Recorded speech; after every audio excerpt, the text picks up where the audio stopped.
Hello guys, let's start with the agriculture and allied sector को हम लोग start करते हैं। ठीक है, हम लोग एग्रीकल्चर एंड एलाइड सेक्टर को आज हम स्टार्ट करेंगे। इसके पहले हम लोगों ने 6 लेक्चर ख़त्म कर लिए भाई।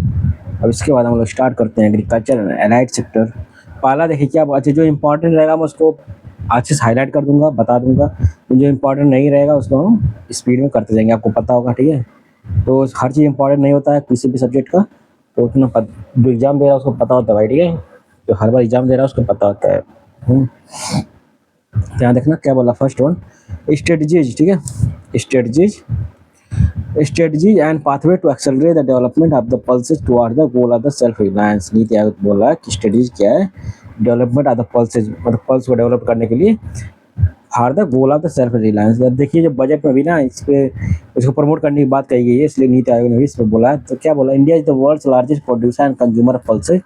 इसलिए याद रखना। अभी हल्दी के बारे में पूछ लिया था इस बार यूपीएससी में, ये जो होता नहीं है हल्दी के बारे में पूछ लिए थे कि कौन इंडिया जो है लार्जेस्ट प्रोड्यूसर है एंड एक्सपोर्टर भी है। ये सही बात है। ठीक है, इसमें था वो सही था। Therefore, pulses play a highly decisive role in food security, nutritional well-being, and sustainable agriculture. In this context, Niti Aayog released the report titled "Strategies and the Pathway to Accelerate the Development of the Pulses toward the Goal of Self-Reliance." ठीक है, क्या important है देखना।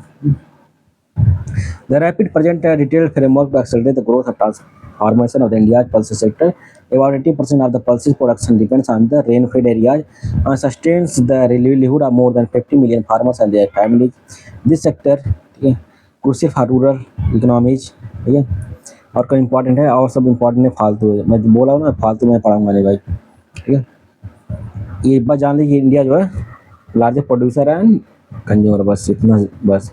Statistical report on value of output from agriculture and allied sector. ठीक है, the national statistical office, ministry of statistics and programme implementation released. ठीक है, statistical report on value of output of agriculture and allied sectors. ठीक है,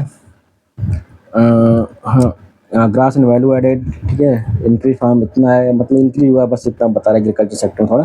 ठीक है, contribution of sub sector to agriculture and allied sectors. Crop sector का इतना है, serials with in serials. तो ऐसे फालतू चीज़ आपको याद ही नहीं आएगा भाई एग्जाम में। अभी लग रहा है ना कि मास्टर छोड़ रहा है, ऐसी बात नहीं है भाई। ठीक ना, ये सब तो कोई इंपॉर्टेंट लग नहीं रहा। Potato remains top most contributor GBA हो गया, फ्लोरिकल्चर हो गया। सिग्निफिकेंट ग्रोथ, मतलब ग्रोथ हो रहा है, इंप्रूवमेंट हो रहा है। ठीक है, यहाँ पे एक और चीज़ बता रहा हूँ देखना।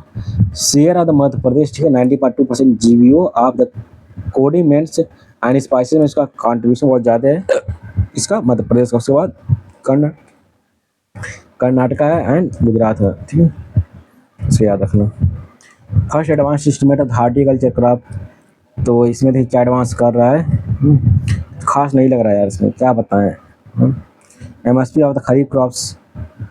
ठीक है, now the minimum support price for 14 kharif crops. ठीक है, सेंट्रल गवर्नमेंट ने अनाउंस किया 14 खरीफ क्रॉप्स में इन मे 2025-26 के लिए।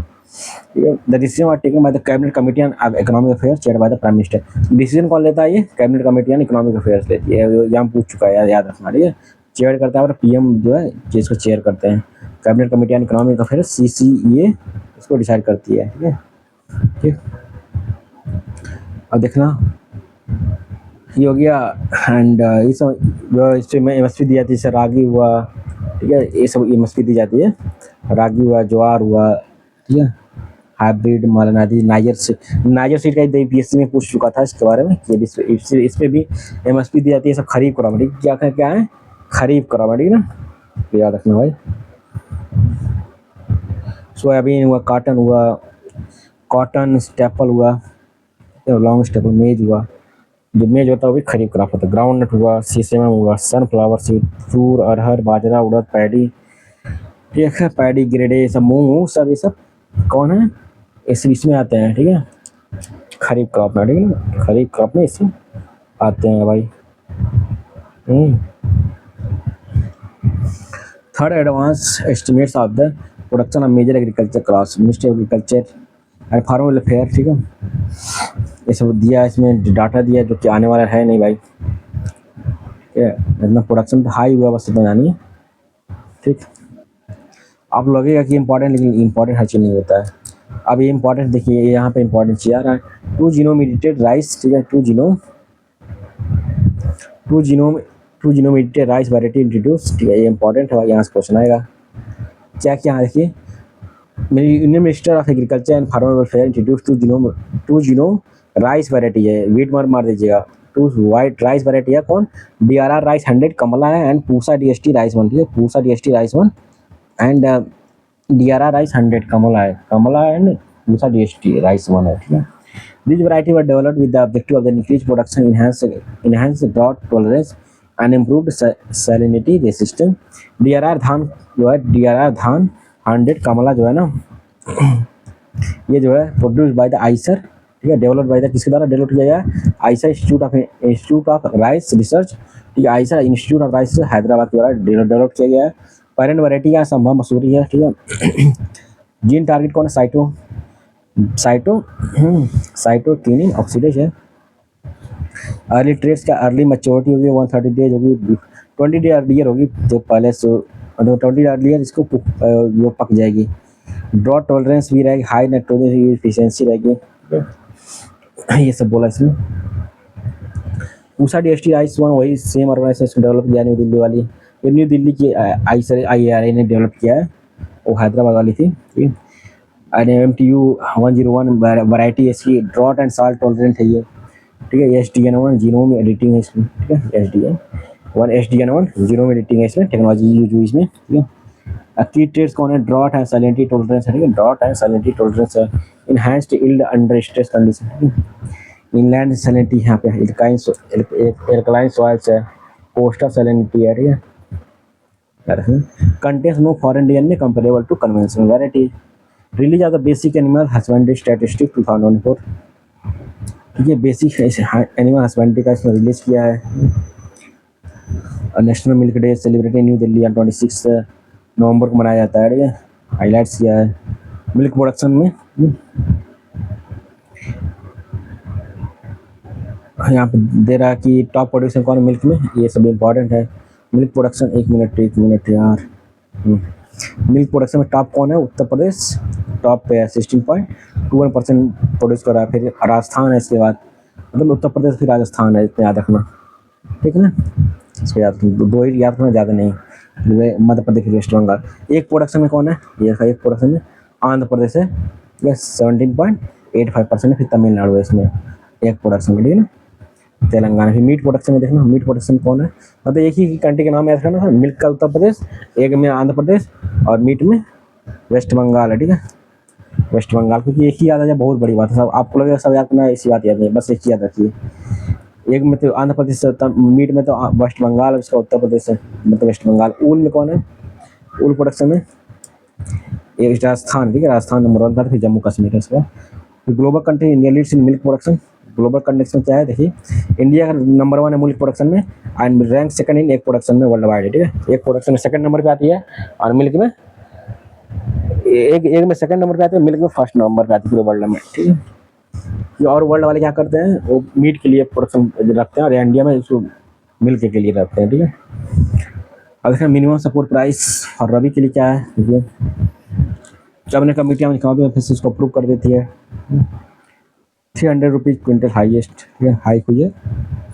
दस में यानी मैंने सपोर्ट प्राइस रबी के लिए कौन कौन आती है? रबी में वीट है, बार्ले है, ग्राम है। ग्राम में देखना रबी में आती है। लेंटिन है, ठीक है, मसूर वाली। रेप सीड एंड मस्टर्ड है, सैफ्लावर है, ये सब आते हैं। ठीक है, अब हम आ गए नेक्स्ट चैप्टर पे, इंडस्ट्रियल सेक्टर। ठीक है, आराम से करते हैं यार, कोई दिक्कत नहीं है। ठीक है, देखना फिर इंडस्ट्रियल सेक्टर की बुक बता रहे हैं हम लोग।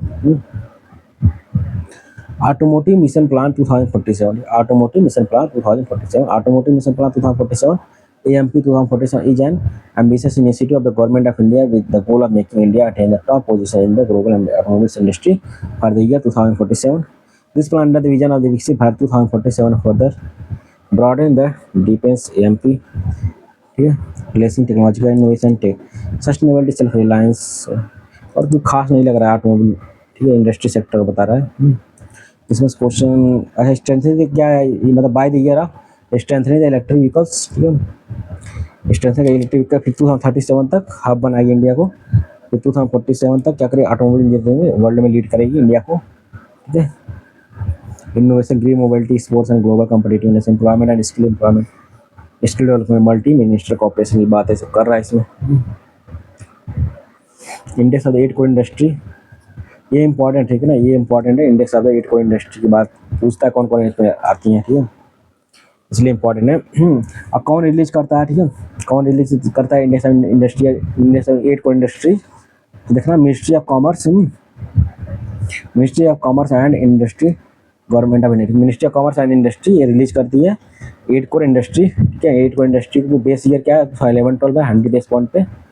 This composite it measures, at next measures the combined and individual performance of the, measure क्या करती है, combined and individual performance of the 8 core industry. कौन कौन है, कोल है, क्रूड ऑयल है, ठीक है, नेचुरल गैस इसमें, रिफाइनरी प्रोडक्ट है, फर्टिलाइजर है, स्टील है, सीमेंट है एंड इलेक्ट्रिसिटी है। इससे पहले इलेक्ट्रिसिटी ज़्यादा प्रायोरिटी दी जाती थी, लेकिन अब प्रायोरिटी किसको मिलती है, अब रिफाइनरी को प्रायोरिटी मिलती है, ठीक है। पहले इलेक्ट्रिसिटी को मिलती थी, अब रिफाइनरी को हाईएस्ट प्रायोरिटी है इसमें, ठीक है। 8 कोर इंडस्ट्री मतलब इसके भी, इस पे इकोनॉमी जो है इंडिया की डिपेंड रहती है इन सब 8 इंडस्ट्रीज पर, ठीक है। तो इसलिए इसको 8 कोर इंडस्ट्री बोलते हैं। जैसे वर्ल्ड वाइड इंपॉर्टेंट एसबीआई को बोलते हैं ना, वैसे भी इंपॉर्टेंट इकोनॉमिक के सस्टेन करने के लिए।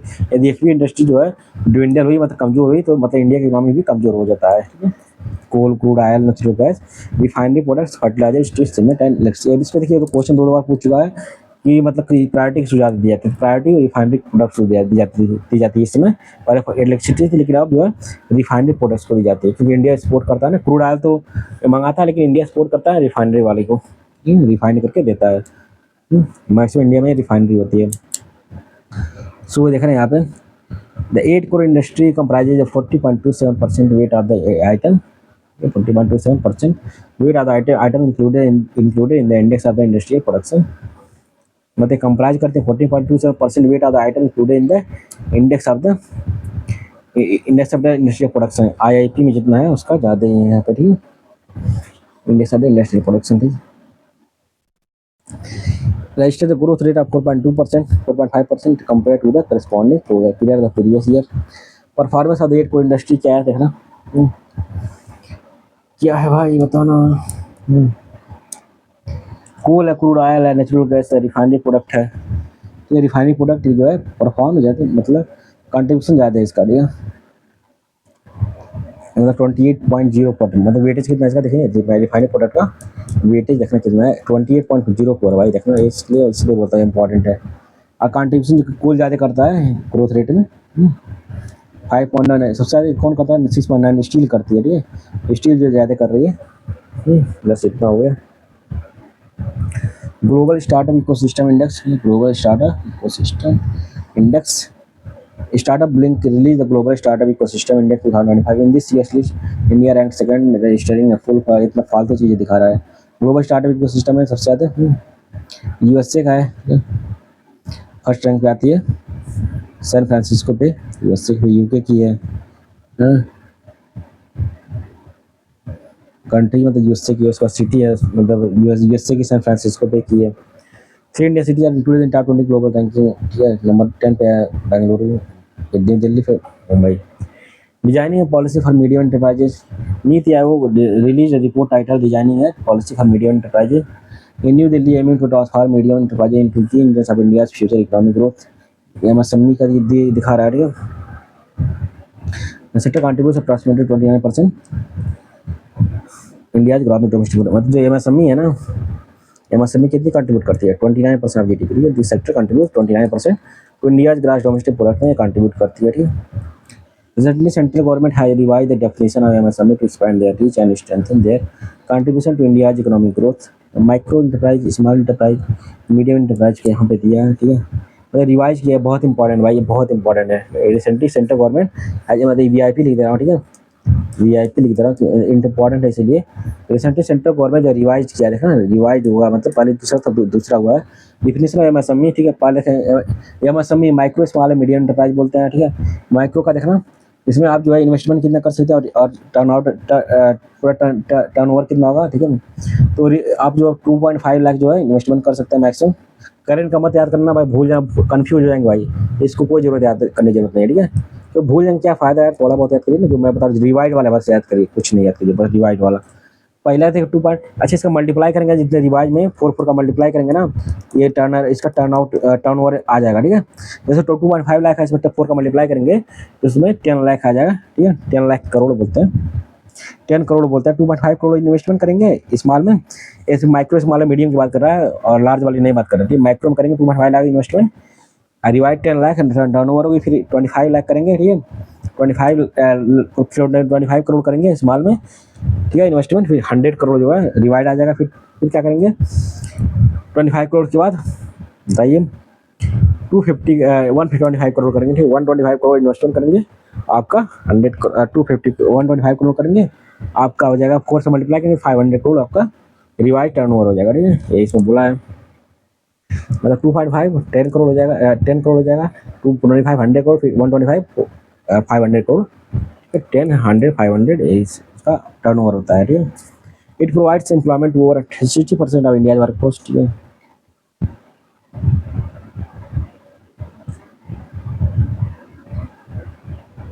It provide employment to over 60% of India workforce, ठीक है। एम्प्लॉयमेंट प्रोवाइड करता है 60% इंडिया के वर्कफोर्स को, ठीक है। It is responsible for around, मतलब देखिए ये इंपॉर्टेंट चीज़ है, मतलब एम्प्लॉयमेंट प्रोवाइड करता है 260% ऑफ इंडिया वर्कफोर्स को, ठीक है। 260% इंडियन वर्कफोर्स को, ठीक है। And it is responsible for around 40% of India total sports, और अराउंड 40% ऑफ इंडिया जितना स्पोर्ट होता है यही मसम्मी करती है, ठीक है। 40% इंडिया स्पोर्ट्स को कवर करता है। Energy statistics India 2025 report, the national statistical office release its energy statistics India report providing key data energy reserves capacity production consumption का डिफरेंस स्टेट जो भी है, ठीक है। ये हाईलाइट्स क्या, फॉसिल फ्यूल रिजर्व्स, ठीक है। तो इंडिया टोटल कोल रिजर्व्स कितना है, उड़ीसा का विद हाईएस्ट शेयर कहाँ पे, देखिए प्रोडक्शन की नहीं बात कर रहे हैं, रिजर्व की बात करें, सबसे ज़्यादा उड़ीसा में 25.47, तो झारखंड, फिर छत्तीसगढ़ है, वेस्ट बंगाल, ठीक है। तो रिजर्व की बात किया है, टोटल एस्टिमेटेड रिपोर्ट उड़ीसा, बस उड़ीसा पर याद रखना भाई, कुछ याद नहीं आएगा एग्जाम में, मैं बता रहा हूँ ना, एक ही चीज़ याद रखें, मतलब वो तो गलत नहीं होना चाहिए, जो आपको परसेंट, हाँ मतलब ज़्यादा याद है तो उसको नहीं भूलना चाहिए, ठीक है। वह जानिए उड़ीसा में ज़्यादा है, ठीक है। कहाँ ज़्यादा है, उड़ीसा में, ठीक गाइस। अदर अरुणाचल में है, यहाँ पे West Bengal, western offshore, Andhra Pradesh, Assam, Gujarat, Rajasthan, Tamil Nadu, West Bengal, Madhya Pradesh, सब यहाँ पे है।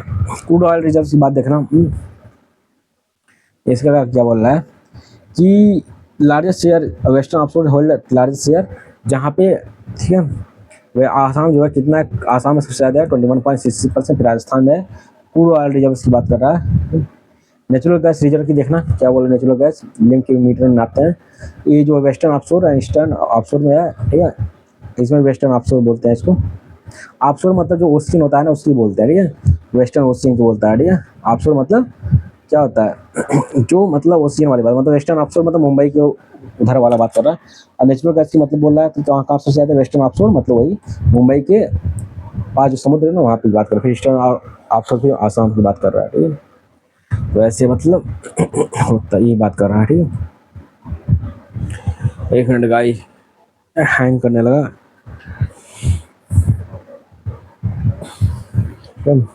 Let it come. वैसे यार एग्जाम पूछते रहते हैं लोग ना, ये लोग एग्जाम में ऐसे ही पूछते रहते हैं कि कुछ डाटा जरूर, इस बार भी डाटा मिलेगा इकोनॉमी में आपको भाई, क्योंकि ये पैटर्न चल रहा है ना, पैटर्न ये चल रहा है, ठीक है, डाटा पूछने का, तो ये लोग पूछ सकते हैं, इसमें कोई डाउट नहीं है भाई, कोई डाउट नहीं that they will not ask, they can ask, ठीक। क्योंकि इकोनॉमी है ना, इकोनॉमी इसलिए फेमस यार, मतलब ज़्यादा थे वो नहीं पूछते हैं, लेकिन ज़्यादा लोग न्यूमेरिकल नहीं पूछते हैं, ठीक है, लेकिन पूछ सकते हैं भाई। देखिए DPR वाले में पूछे इस बार, ठीक है, हालत ख़राब हो जाती है अच्छे लोगों की, ठीक है। कुछ कह नहीं सकते, लेकिन अपने तरफ से तैयार रहना चाहिए ब्रह्मास्त्र को लेकर हर जगह पे, ठीक। अब नेचुरल गैस का देखना, वेस्टर्न ऑफशोर में ज़्यादा है, फिर यहाँ पे बस इतने या तो फिर जो पहला वाला है वही याद रखिए। रिन्यूएबल एनर्जी पोटेंशियल की बात कर रहा है, ठीक है, renewable energy potential rose to impressive, ठीक है। अब देखिए renewable largest share of this potential कहाँ पे है, largest share of this potential कहाँ से है, तो विंड एनर्जी से शायद है। मतलब जो फ्यूचर में ना विंड एनर्जी की बहुत डिमांड है, याद रखना। उसके बाद सोलर एनर्जी प्रोवाइड करती है। विंड एनर्जी कितना प्रोवाइड करते हैं potential 55.17% followed by solar energy है, ठीक है, 35.50% है पोटेंशियल। फिर लार्ज हाइड्रो है 6.32% है। State wide renewable energy studies का राजस्थान में सबसे ज़्यादा रिन्यूएबल एनर्जी है, तो वहाँ सोलर से ज़्यादा स्टेब्लिश हुई है ना, इसी वजह से। तो याद रखना राजस्थान, ठीक।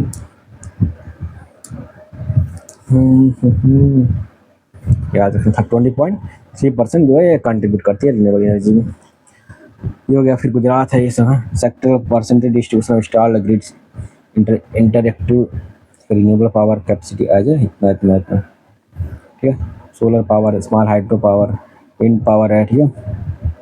तो ये दिया इसमें sector percentage distribution install grid interactive renewable power capacity as an solar power का 57%, स्मॉल हाइड्रो पावर का 3, विंड पावर का 32, bio power and waste to energy का 8%, ठीक है। Dominance of coal in energy में कितना, coal remain the backbone of India energy supply contributing to nearly 79% to country total domestic energy, ठीक है। मतलब जितना एनर्जी है इंडिया का, उसमें जो कोल है बहुत ज़्यादा इसका कंट्रीब्यूट कर रही है, ठीक है। इसको यूपीएससी में इसको पूछ लिया था, याद रखना। 79% जो है total country total domestic energy का सप्लाई करते हैं। 2024 की बात कर रहा है। Coal production grew by 11.7% reaching this non coking coal dominated total coal output making up approximately 93.3% for production during the year, ठीक है। Non coking coal dominated total coal output, ठीक है, 93.3% ऑफ प्रोडक्शन, ठीक। Renewable energy, renewable electricity generation growth, given electricity generation, इतना ये पूछने का नहीं कि हमें ये समझ पूछने वाला, ये भी नहीं लग रहा है। हाँ, इम्पोर्ट मतलब नेचुरल गैस का बढ़ गया, बस इतना जानिए, बाई 21%, बस इतना जानिए, ठीक है। And supply of energy from renewable energy increase, ठीक है, इंक्रीज हो गई। Solar wind and other sources including large hydro energy output बढ़ा है, मतलब यही जानिए। Total final energy consumption TFC grew by 38% होता है। IRCTC and IRFC granted Navratna status, ये भी थोड़ा याद रखना ना। आईआरसीटीसी एंड आईआरएफसी जो है उनको ग्रांट किया गया है नवरत्न स्टेटस का, ठीक है। Department of public enterprise ministry of finance government of India granted Navratna status, मतलब कौन देता है Navratna status? Department of finance, department of public enterprises ministry of finance के मतलब देती है, ठीक है। डिपार्टमेंट ऑफ पब्लिक एंटरप्राइज कौन देती है ये Navratna status? Ministry of finance देती है, गवर्नमेंट ऑफ इंडिया की। Granted Navratna status to IRCTC Indian railway catering and tourism corporation and IRFC Indian railway finance corporation को इसने नवरत्न का स्टेटस दे दिया है, क्योंकि ये कोई सा पीएसयू है ना, इसलिए। With this recognition the total number of Navratna companies in India has increase to 26 हो गई हैं, इंक्रीज हो गई नवरत्न कंपनीज इन इंडिया में, कितनी 26 हो गई हैं। Both IRCTC and IRFC are central public sector enterprises, CPSCs हैं under the Ministry of Railway. IRCTC was established 1999, ठीक है, और IRFC established 1986 में, ठीक है। Raising fund for domestic and international capital markets. Total Maharatna company 14 है, नवरत्न जो है थोड़ा ज़्यादा है, इससे 26 है, मिनी रत्न 52 है, मिनी रत्न सेकंड 10 है। 3 न्यू मिनी रत्न वन एडेड में 2025 Unisys India, then Armored Vehicle and VNL India PNL Open and Limited। PME drive scheme देखना, ये भी इम्पोर्टेंट पूछ लेता है कभी कभी। Cabinet approve PME drive scheme with financial outlay of इतना, this scheme came in effect from 1 October 2024, will remain in force until 31 March 2026। The center has extended the PME drive scheme by 2 years for electric buses, ambulance and electric trunks. The scheme will now lapse in March 2028 instead of मार्च, मतलब ये scheme कब lapse हुई? 2028 में lapse हुई। PME drive scheme stands for Pradhan Mantri electric drive revolution in innovative vehicle enhancement safety in innovative vehicle enhancement scheme, ठीक है, इसको याद रखना, ठीक है, इसको याद रखना bro.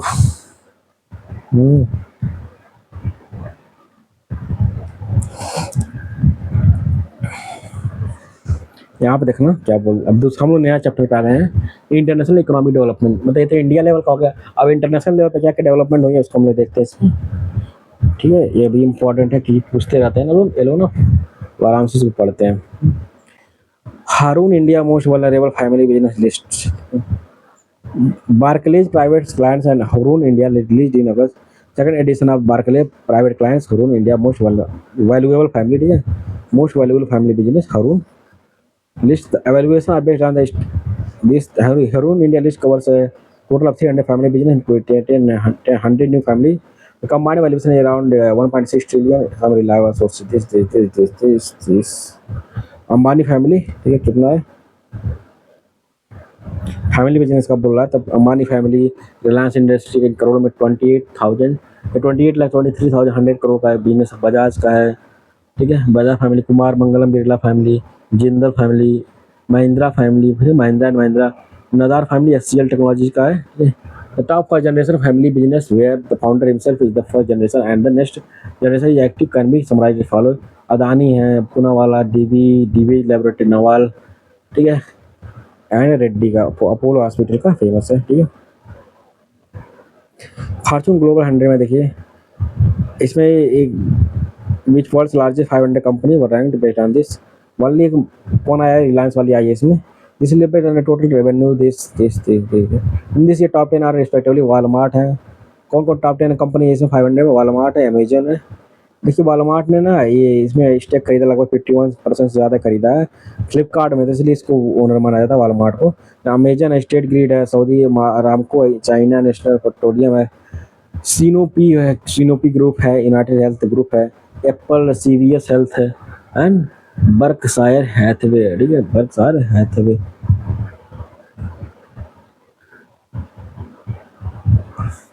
Walmart remained at the top for the 12th consecutive year, मतलब है 12 साल से टॉप पे चल रही है Walmart, reflecting its global retail dominance.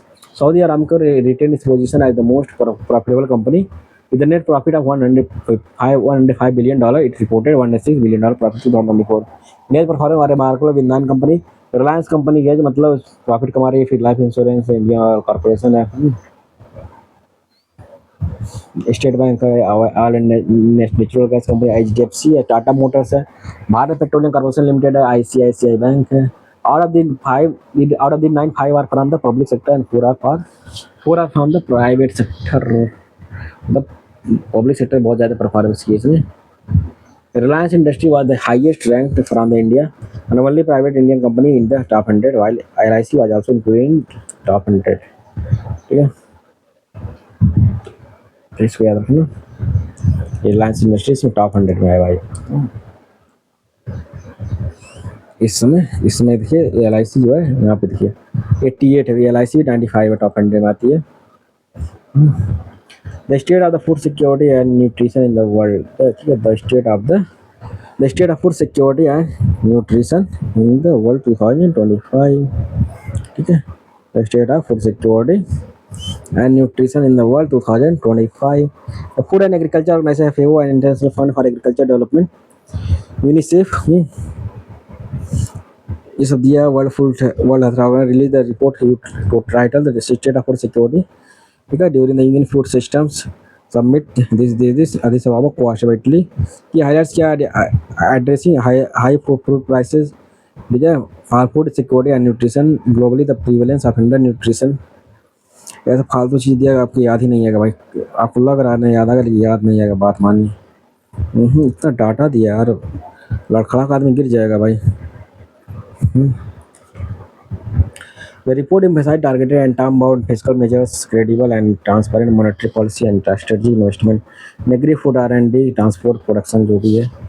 Outlook update देखना वर्ल्ड इकोनॉमिक आउटलुक का। वर्ल्ड इकोनॉमिक आउटलुक कौन लाता है, ठीक है, वर्ल्ड इकोनॉमिक आउटलुक कौन लाता है? अगर world economic outlook, world economic report कौन पब्लिश करता है? वर्ल्ड बैंक ने। और वर्ल्ड इकोनॉमिक आउटलुक जब लग गया ना तो IMF करता है, ठीक है, आउटलुक जो IMF करता है, रिपोर्ट जो है वर्ल्ड बैंक लाता है, ठीक है। It has been stated that despite all obstacles, the global economy is showing limited resilience। Global economy जो है शो कर रही है लिमिटेड रेजिलियंस की, ठीक है।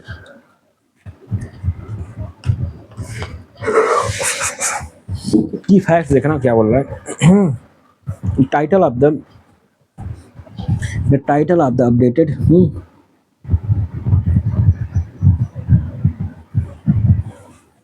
Title of the updated public essay is Global Economy 10 years resilience this according to outlook global growth in projected this याद नहीं आएगा भाई। इससे अच्छा बजट पढ़ लिया जाए। नहीं याद आएगा, नहीं याद आएगा, जो नहीं याद आएगा तो उसको पढ़ने से क्या फायदा है। कितना ग्रो कर रहा है, क्या कर रहा है भाई, याद आएगा तो नहीं एग्जाम में। वर्ल्ड इन्वेस्टमेंट रिपोर्ट की बोल रहा है तो इतना ही इसको बस इतना जानी कौन रिलीज करता है, आईएमएफ रिलीज करता है, ठीक है। वर्ल्ड इकोनॉमिक आउटलुक कौन रिलीज करता है, रिलीज बाय, ये इंपॉर्टेंट जो हाईलाइट करते हैं इंपॉर्टेंट हो जाता है, ठीक है। आईएमएफ रिलीज करता है वर्ल्ड इकोनॉमिक आउटलुक को, आईएमएफ, ठीक है। और जनरल का रिपोर्ट को डब्ल्यू वर्ल्ड इकोनॉमिक फोरम, ठीक है। वर्ल्ड इकोनॉमिक फोरम जो है जनरल का रिपोर्ट करता है और वर्ल्ड इकोनॉमिक आउटलुक को आईएमएफ करता है, ठीक है। सो यहाँ पे देखना वर्ल्ड इन्वेस्टमेंट रिपोर्ट, तो वर्ल्ड इन्वेस्टमेंट रिपोर्ट कौन रिलीज करता है, पब्लिकेशन वहाँ पे United Nation conference on trade and development, UNCTAD करता है, United Nation convention on trade and development, United Nation conference on trade and development की बात कर रहा है। Search the crucial barometer for global foreign direct investment की बात कर रहा हूँ। And the recent release world investment report इतना दे दिया कि हेडलाइन सजेस्ट 4% इंक्रीज, मतलब इंक्रीज हुआ है इन्वेस्टमेंट में, बस ये बता रहा है, और क्या फायदा। North America side 60% increase in FDI mainly driven by the large scale mandate transaction, मतलब नॉर्थ अमेरिका जो है डेवलपमेंट ज़्यादा हुआ, उस पर एफडीआई ज़्यादा है, एफडीआई ज़्यादा है फॉरेन डायरेक्ट इन्वेस्टमेंट का। और एशिया तो घट गया, वाले चाइना में एक्सपीरियंस डिक्लाइन 29%। ये सब तो एग्जाम में नहीं आएगा यार। वर्ल्ड एफडीआई इन्फ्लूज सबसे ज़्यादा कहाँ पे होता है, ये यूनाइटेड स्टेट्स में होता है सबसे ज़्यादा।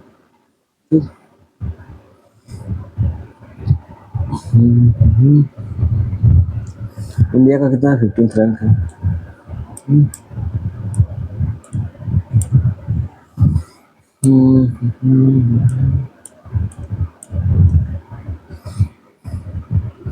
इंडिया एक्सटर्नल डेब्ट कितना है देखो। Reserve Bank of India release the related to India external debt which finds India external debt increased by 10% in the end of the March 2025 as compared to previous year, ठीक है। ये highlights क्या हैं, India total external डेब्ट रोज bye $57.5 billion reaching $736 billion जो है India का बढ़ गई है, ठीक है। इतना डेप्ट देना इंडिया को एट एंड ऑफ मार्च, ठीक, अ ईयर अर्लियर, ठीक है। ईयर ऑन ईयर ग्रोथ हो रहा है यहाँ पे।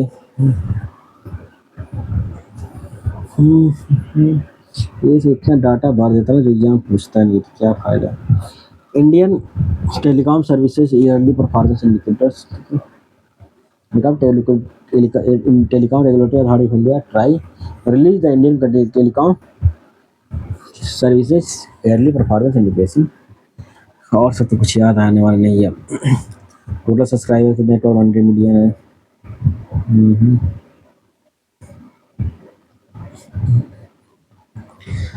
The total number of telephone subscribers in India rose slightly from 1199.28 to 1 lakh 1200 million, 1200 million.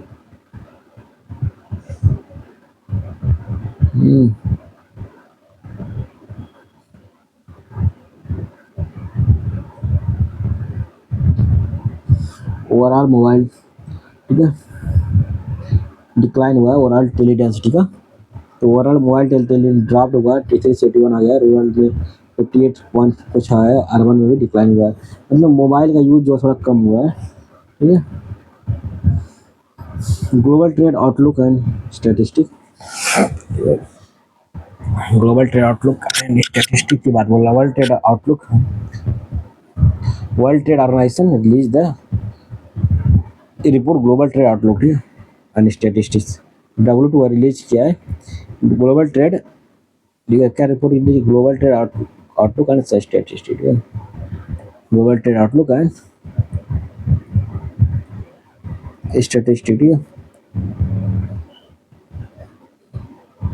कौन रिलीज किया, W2 ने रिलीज किया है, ठीक। According to the report, the global GDP growth rate at market exchange rate in 2025, it remained 2024, it remained at 2.8%, ठीक है।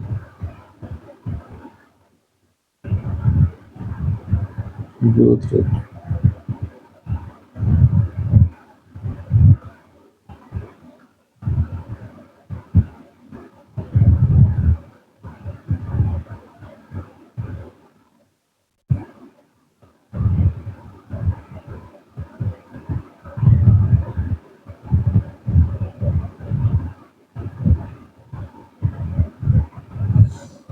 तो देखो वर्ल्ड ट्रेड ऑर्गेनाइजेशन क्या रिलीज किया है, ग्लोबल ट्रेड आउटलुक रिलीज किया है, global trade outlook and statistics कौन रिलीज किया है, वर्ल्ड ट्रेड ऑर्गेनाइजेशन ने इसको रिलीज किया है, डब्ल्यूटीओ ने भाई।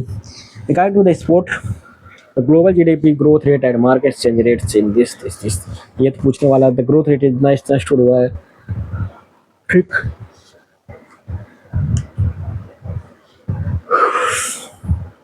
रैंक एक्सपोर्टर देखिए, रैंक देखना इम्पोर्टर कौन है, लीडिंग एक्सपोर्टर्स एंड इम्पोर्टर कौन है देखना, एक्सपोर्टर कौन है आप मर्चेंटाइज का, तो मर्चेंटाइज में तो गुड्स होता है, तो चाइना जो है हाईएस्ट से रखता है, ठीक है, एंड यूएस से भी रैंक फर्स्ट रखता है, ठीक है, इसमें आया है, तो 13.6 है।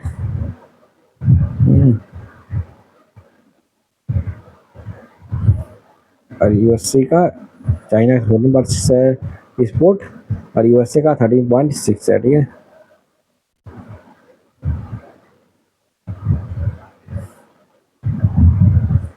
यूएस, ठीक है, यूएसए जो है उस चाइना के बाद आता है, ठीक है, जर्मनी देन इंडिया, ठीक है, ये हो गया आपका। वैसे आएगा नहीं एग्जाम में भी, मुझे जितना पॉसिबिलिटी है। लीडिंग एक्सपोर्टर एंड इम्पोर्टर्स हैं यहाँ पे, एक्सपोर्टर कौन है यहाँ पे, लीडिंग एक्सपोर्टर, इम्पोर्टर भी यूएस है, तो एक्सपोर्टर ये भी है, इम्पोर्टर ये भी है, ये भी है, कमर्शियल सर्विसेज की बात कर रहा है, ठीक है, उसको याद रखना। Human global rich list, human global rich list की बात कर रहा है 2025, ह्यूमन ग्लोबल रिच लिस्ट,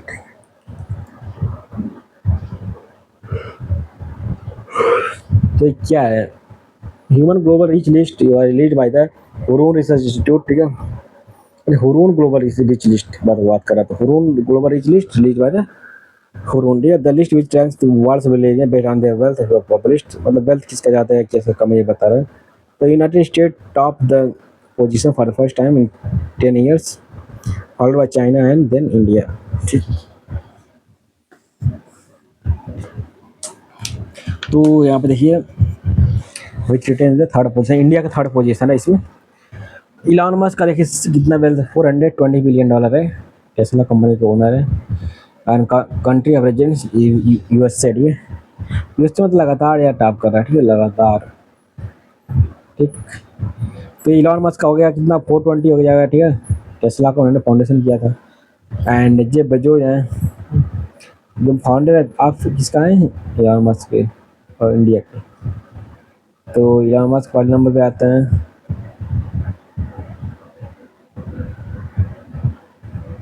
तो इलॉन मस्क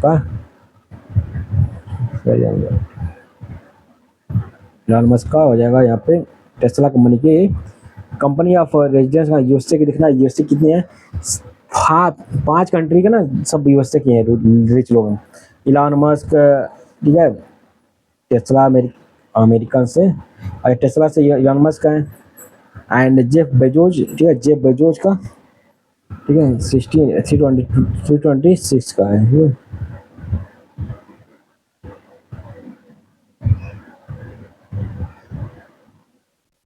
ये हो गया, फिर मार्क जुकरबर्ग का यहाँ पे है, मेटा वाला है यूएसए का, विद लैरी लैरी फिल्सन का, ठीक है,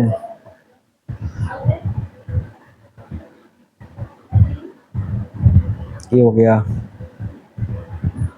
सैमसंग है, ठीक है, इलिसन है, एंड वारेन बफर है, ठीक है, वारेन बफेट।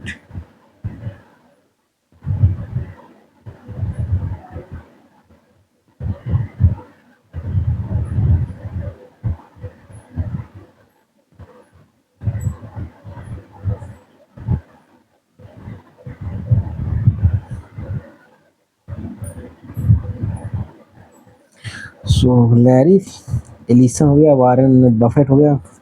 नाउ इंडिया है 284 बिलियनियर्स हैं इंडिया में, कितने हैं? 28 बिलियनर है, ठीक है। 28 284 बिलियनर है, and increase of 13 icon last year, 13 जो न्यू बने हैं। In the last in India Mukesh Ambani की rank 17।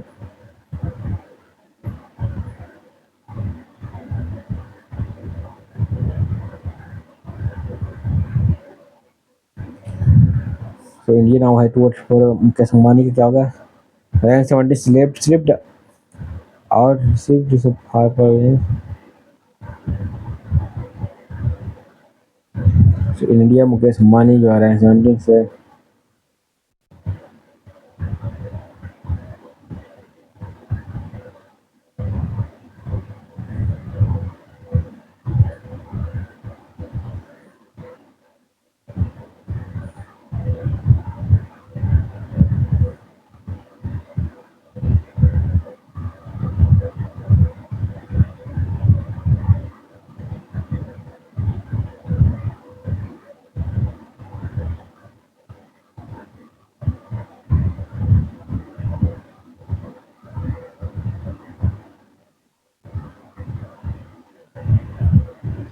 Gautam Adani rank 18 just behind, ठीक है। गौतम अदानी जो है 18th रैंक पे है इस पे, ठीक है। Gautam Adani rank 18th just behind Mr Ambani with the rise in fortune by 13% and net worth of 8.4 crore, ठीक है। ये हो गया मुकेश अंबानी फैमिली $100 बिलियन में। गौतम अदानी फैमिली है, रोशनी नादर है, दिलीप संघवी है, एंड असीम प्रेम जी, ठीक है। इट्स नॉट इम्पोर्टेंट, जितना इम्पोर्टेंट मैंने हाईलाइट कर दिया भाई। 6th round of India's remittance survey, ठीक है। 6th round of India's remittance survey की बात कर रहा है। तो इसमें क्या बोल रहा है? Reserve Bank of India monthly bulletin इसमें होता है कि India total remittance have more than double increase $5। कितना है इसमें देखिए, रेमिटेंस सर्वे का रेमिटेंस कितना इंडिया का? $118.7 बिलियन है 2023। USA was the largest source contributing, ठीक है, 227% to total remittance in 2023-24, followed by United Arab Emirates UAE भी इसके बाद करता है contribute 19.2%। Economies, advanced economies AE, advanced economy AE such as the UK, Singapore, Canada, Australia accounted for over 50% of the total remittance, ये accounted for over 50% of the total remittance, ठीक है। Gulf Corporation Council GCC country या GCC country UAE, Saudi Arabia, Kuwait, Qatar, Oman, Bahrain, साथ share decline from 47% 2026-27 to 38% था इसका, ठीक है। State wide distribution of remittance की महाराष्ट्र जो है सबसे रेमिटेंस किसको मिलता है? महाराष्ट्र को मिलता है 20.5% remittance. The largest recipient state है, ठीक है, यही remain the largest recipient state, followed by Kerala. उसके बाद केरला आता है, ठीक है, उसके बाद number Kerala. Once major state included, other major states included कौन कौन है? तमिलनाडु है 10.4%, ठीक है, तमिलनाडु में 10.4% है, तेलंगाना 8.1% है, कर्नाटका 7.7%, ठीक है। Colombia and Uzbekistan join the New Development Bank, NDB को, जो ब्रिक का वो है ना बैंक है ना, ब्रिक्स का, एनडीबी 2013 में बना था, तो वही इसका बोल रहा है 2015 में बना था, 2015 में न्यू डेवलपमेंट बैंक बना था, तो इसी के लिए ब्रिक्स का था ये, ठीक है, ब्रिक्स का था। यहाँ पर कोलंबिया एंड उज्बेकिस्तान इसको ज्वाइन किया है, ठीक है, कोलंबिया और उज्बेकिस्तान ने इसको ज्वाइन किया है। अब ब्रिक्स के मेंबर कौन है? ब्रिक्स के ब्राजील, रसिया, इंडिया, चाइना, साउथ अफ्रीका तो है ही। अच्छा लोग और आए हैं, कौन कौन? यूएई आए हैं, सऊदी अरेबिया है, ईरान आया है, इजिप्ट आया है, इथोपिया आया है, और इथोपिया आया है, ठीक है। तो इतना याद रखना। और एक और आया है, इंडोनेशिया आया है, इंडोनेशिया भी आया, अच्छा हो गया, ठीक है। इंडोनेशिया इसका 11वां मेंबर है भाई, याद रखना। तो कोलंबिया और उज्बेकिस्तान जो ज्वाइन किए हैं द न्यू डेवलपमेंट बैंक को, उसने ज्वाइन किया है, ठीक है। Colombia and Uzbekistan officially join New Development Bank in July 2025, ठीक है, इन्होंने जुलाई में ज्वाइन किया है, ठीक है, join the New Development bank. Earlier Algeria officially join the New Development Bank in 2025, Algeria भी ज्वाइन कर लिया, ठीक है, मेंबर नहीं लेकिन ज्वाइन कर लिया, ठीक है। marking a key step in strengthening ties with BRIC and advancing South cooperation. The NDB founded by BRIC mentioned in 2015 and headquartered in Shanghai. BRIC headquarter कहाँ पे? Brazil, Russia, India, China, south Africa का Shanghai में। SCO का Shanghai में है, ये इसका Beijing में है। इसका ब्रिक का शंघाई में है, ब्राजील, रशिया, इंडिया, चाइना। जहाँ चाइना है मतलब शंघाई में, ठीक है। ये हो गया।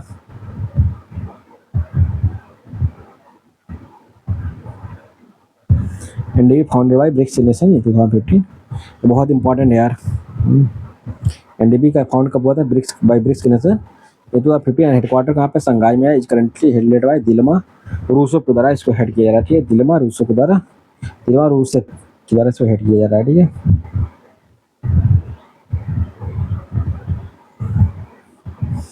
It has approved over 120 projects worth over $40 billion, focusing on clean energy, focus कर रहा है clean energy पे। ठीक है।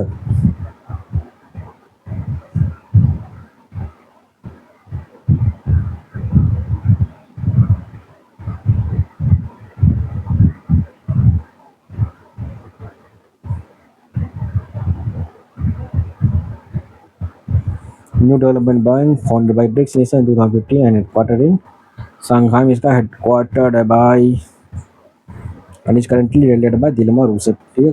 currently led by Dilma Rusev के द्वारा इसको लेड किया जा रहा है। It has approved over 120 projects। इसे अप्रूव कर दिया है इतना। Indonesia to join the New Development Bank, इसे ज्वाइन कर लिया है, ठीक है। इसके मेंबर कौन का? ब्राजील, रशिया, इतना है सब, ठीक है।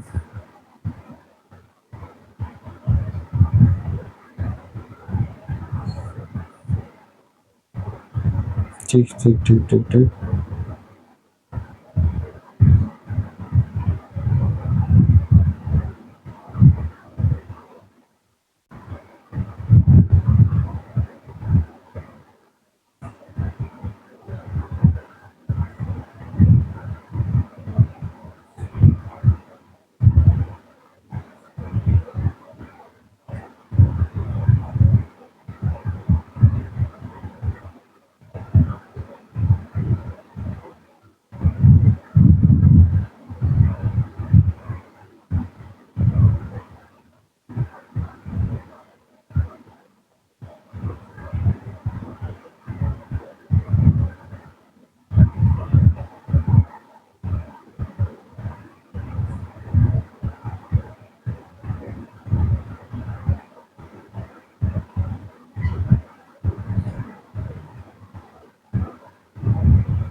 NDB is a multilateral financial institution founded by BRICS nations, Brazil, Russia, India, China, and South Africa. Israel officially became the 69th member country of the Asian Development Bank. The 69th member है।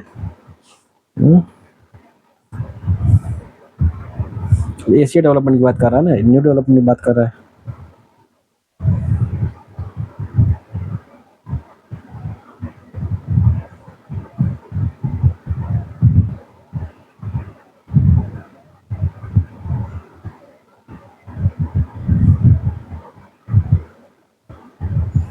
ठीक, हम लोग आ गए हैं किसमें? Asia development bank, Asia जो member है याद रखना।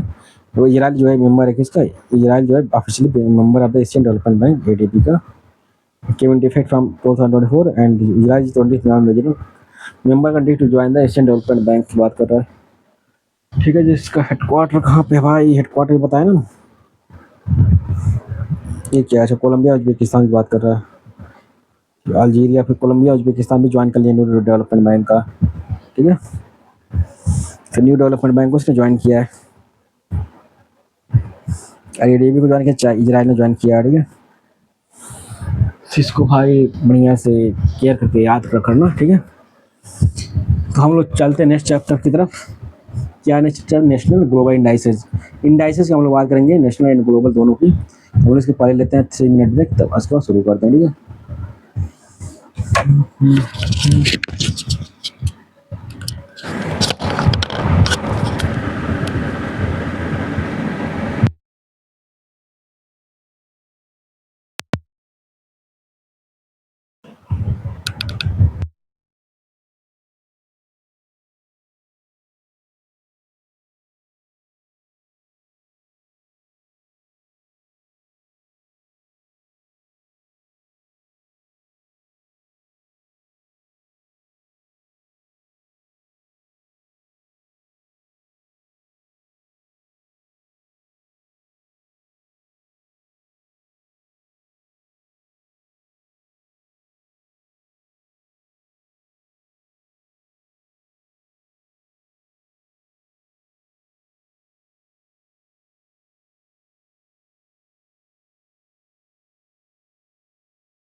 So let's start guys.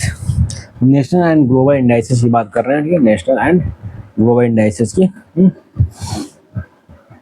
तो देखना क्या बोल रहे हैं इसमें। इसको तो कोई ज़रूरत नहीं है, इसको हटाया जाए, ब्रेक खत्म हुआ मतलब। अब हम स्टार्ट करते हैं कहाँ से? वर्ल्ड एयर ट्रांसपोर्ट स्टैटिस्टिक्स से, ठीक है। वर्ल्ड एयर ट्रांसपोर्ट स्टैटिस्टिक्स के हम लोग पढ़ेंगे, ठीक है। जितना इंपॉर्टेंट रहेगा उसका पढ़ेंगे, ठीक है। वर्ल्ड एयर ट्रांसपोर्ट स्टैटिस्टिक्स देखते क्या बोल रहा है। Indian International Air Transport Association IATA, ठीक है, इतना बोल रहा है कि इंटरनेशनल प्रीमियम क्लास बिजनेस में फलाने लगाने, मतलब फालतू चीज़ रटेंगे तो कंफ्यूज होंगे भाई। इलेक्ट्रिक मोबिलिटी इंडेक्स से देखना, last NITI Aayog launch the India, हाँ ये बहुत सही, नीति आयोग किया तो भाई हो सकता है। NITI Aayog India electricity mobility index, electric mobility index बात कर रहा। NITI Aayog launch the index, ठीक है, launch the India electricity India electric mobility index की बात कर रहा है, ठीक है। NITI Aayog launch the India electric mobility index, ठीक है। इंडिया इलेक्ट्रिक मोबिलिटी इंडेक्स की बात कर रहा है, IEMI 2024। First to comprehensively track the benchmark the progress of the, ठीक है, benchmark the progress of the 28 states 18 territory, इतना दिया है। Transport electrification charging infrastructure and EV research and innovation, the index highlights strength identity policy gaps and promotes best practices sharing to accelerate India's electric mobility vision. IEMI, the world's first sub-national level e-mobility index, with the objective of the measuring progress, identifying policy gaps and enhancing the exchange of the best practices की बात कर रहा है।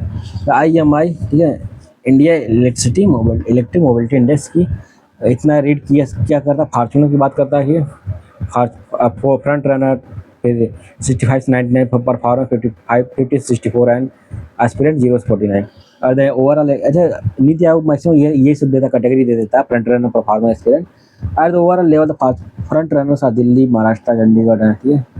showing the EV options, charging infrastructure readiness and EV technology and innovation, all three themes are strong. As an overall top performer reference and national average indicator, top 70, national average 39, which are useful for understanding the relative progress of state. Top performer कौन है? दिल्ली है, महाराष्ट्र है, ये सब है। और लो कौन है? लो दादरा नगर हवेली है, नागालैंड है, जम्मू कश्मीर, ये सब है। ग्लोबल यूनिकॉर्न इंडेक्स का देखना, ठीक है। Hurun global unicorn index release this, ठीक है। ग्लोबल यूनिकॉर्न इंडेक्स कौन पब्लिश किया था? Hurun global unicorn index release, highlighting this rising trend with record कितना है 1523 वर्ल्ड वाइड यूनिकॉर्न। यूनिकॉर्न मतलब जिसका जो है वैल्यूएशन जो है $1 बिलियन से ज़्यादा हो रही है। रुपीज़ की बात नहीं किया, डॉलर की बात कर रही है। $1 बिलियन जिसका ज़्यादा हो। The global overview, global unicorn ecosystem has achieved a new milestone 1523 private reaching valuation above, reaching valuation जिसका $1 बिलियन जिसका अधिक वही यूनिकॉर्न कहलाता है। ठीक है, 17 यूनिकॉर्न इंक्रीज हुए हैं प्रीवियस ईयर से। बस इतना इंपॉर्टेंट है कि इसका वैल्यूएशन जो है कितना होना चाहिए, $1 बिलियन के पास होना चाहिए। ठीक है, और सब कोई इंपॉर्टेंट लग नहीं रहा है यार। और नहीं दिख रहा। अच्छा देखना यहाँ पे, देखना सबसे ज़्यादा unicorn in country wise comparison of the cheetahs gazelle unicorn and 500 most valuable company.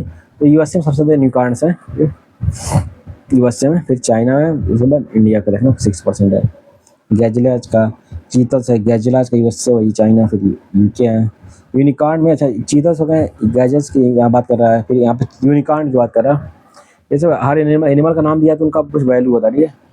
तो यूनिकॉर्न में जिसका वैल्यूएशन $1 बिलियन ज़्यादा हो, ठीक है, यहाँ पर क्या लिखा था, जिसका वैल्यूएशन $1 बिलियन ज़्यादा हो तो वही कहलाता है यूनिकॉर्न। यूनिकॉर्न में देखिए यूएसए टॉप पे है, 50% है लगभग, वहाँ पे रैंक 1 पे आ रहा है।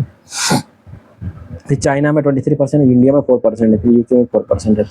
तो इंडिया जो है थर्ड पे आता है, यूके भी थर्ड पे आता है। ठीक है, यूनिकॉर्न इंडिया, इंडिया का देख लेना। India has shown significant progress and now ranks third in the world. India ranks क्या में थर्ड है यूनिकॉर्न में। यूनिकॉर्न में इंडिया में थर्ड है, rank third in the world with the total of 64 unicorn. कितने हैं यूनिकॉर्न? 64 यूनिकॉर्न्स इंडिया में। ठीक, स्टार्टअप की बात नहीं कर रहा, यूनिकॉर्न की बात कर रहा है जिसका वैल्यूएशन $1 मिलियन ज़्यादा हो गया है। स्टार्टअप ही जो यूनिकॉर्न बनते हैं बाद में।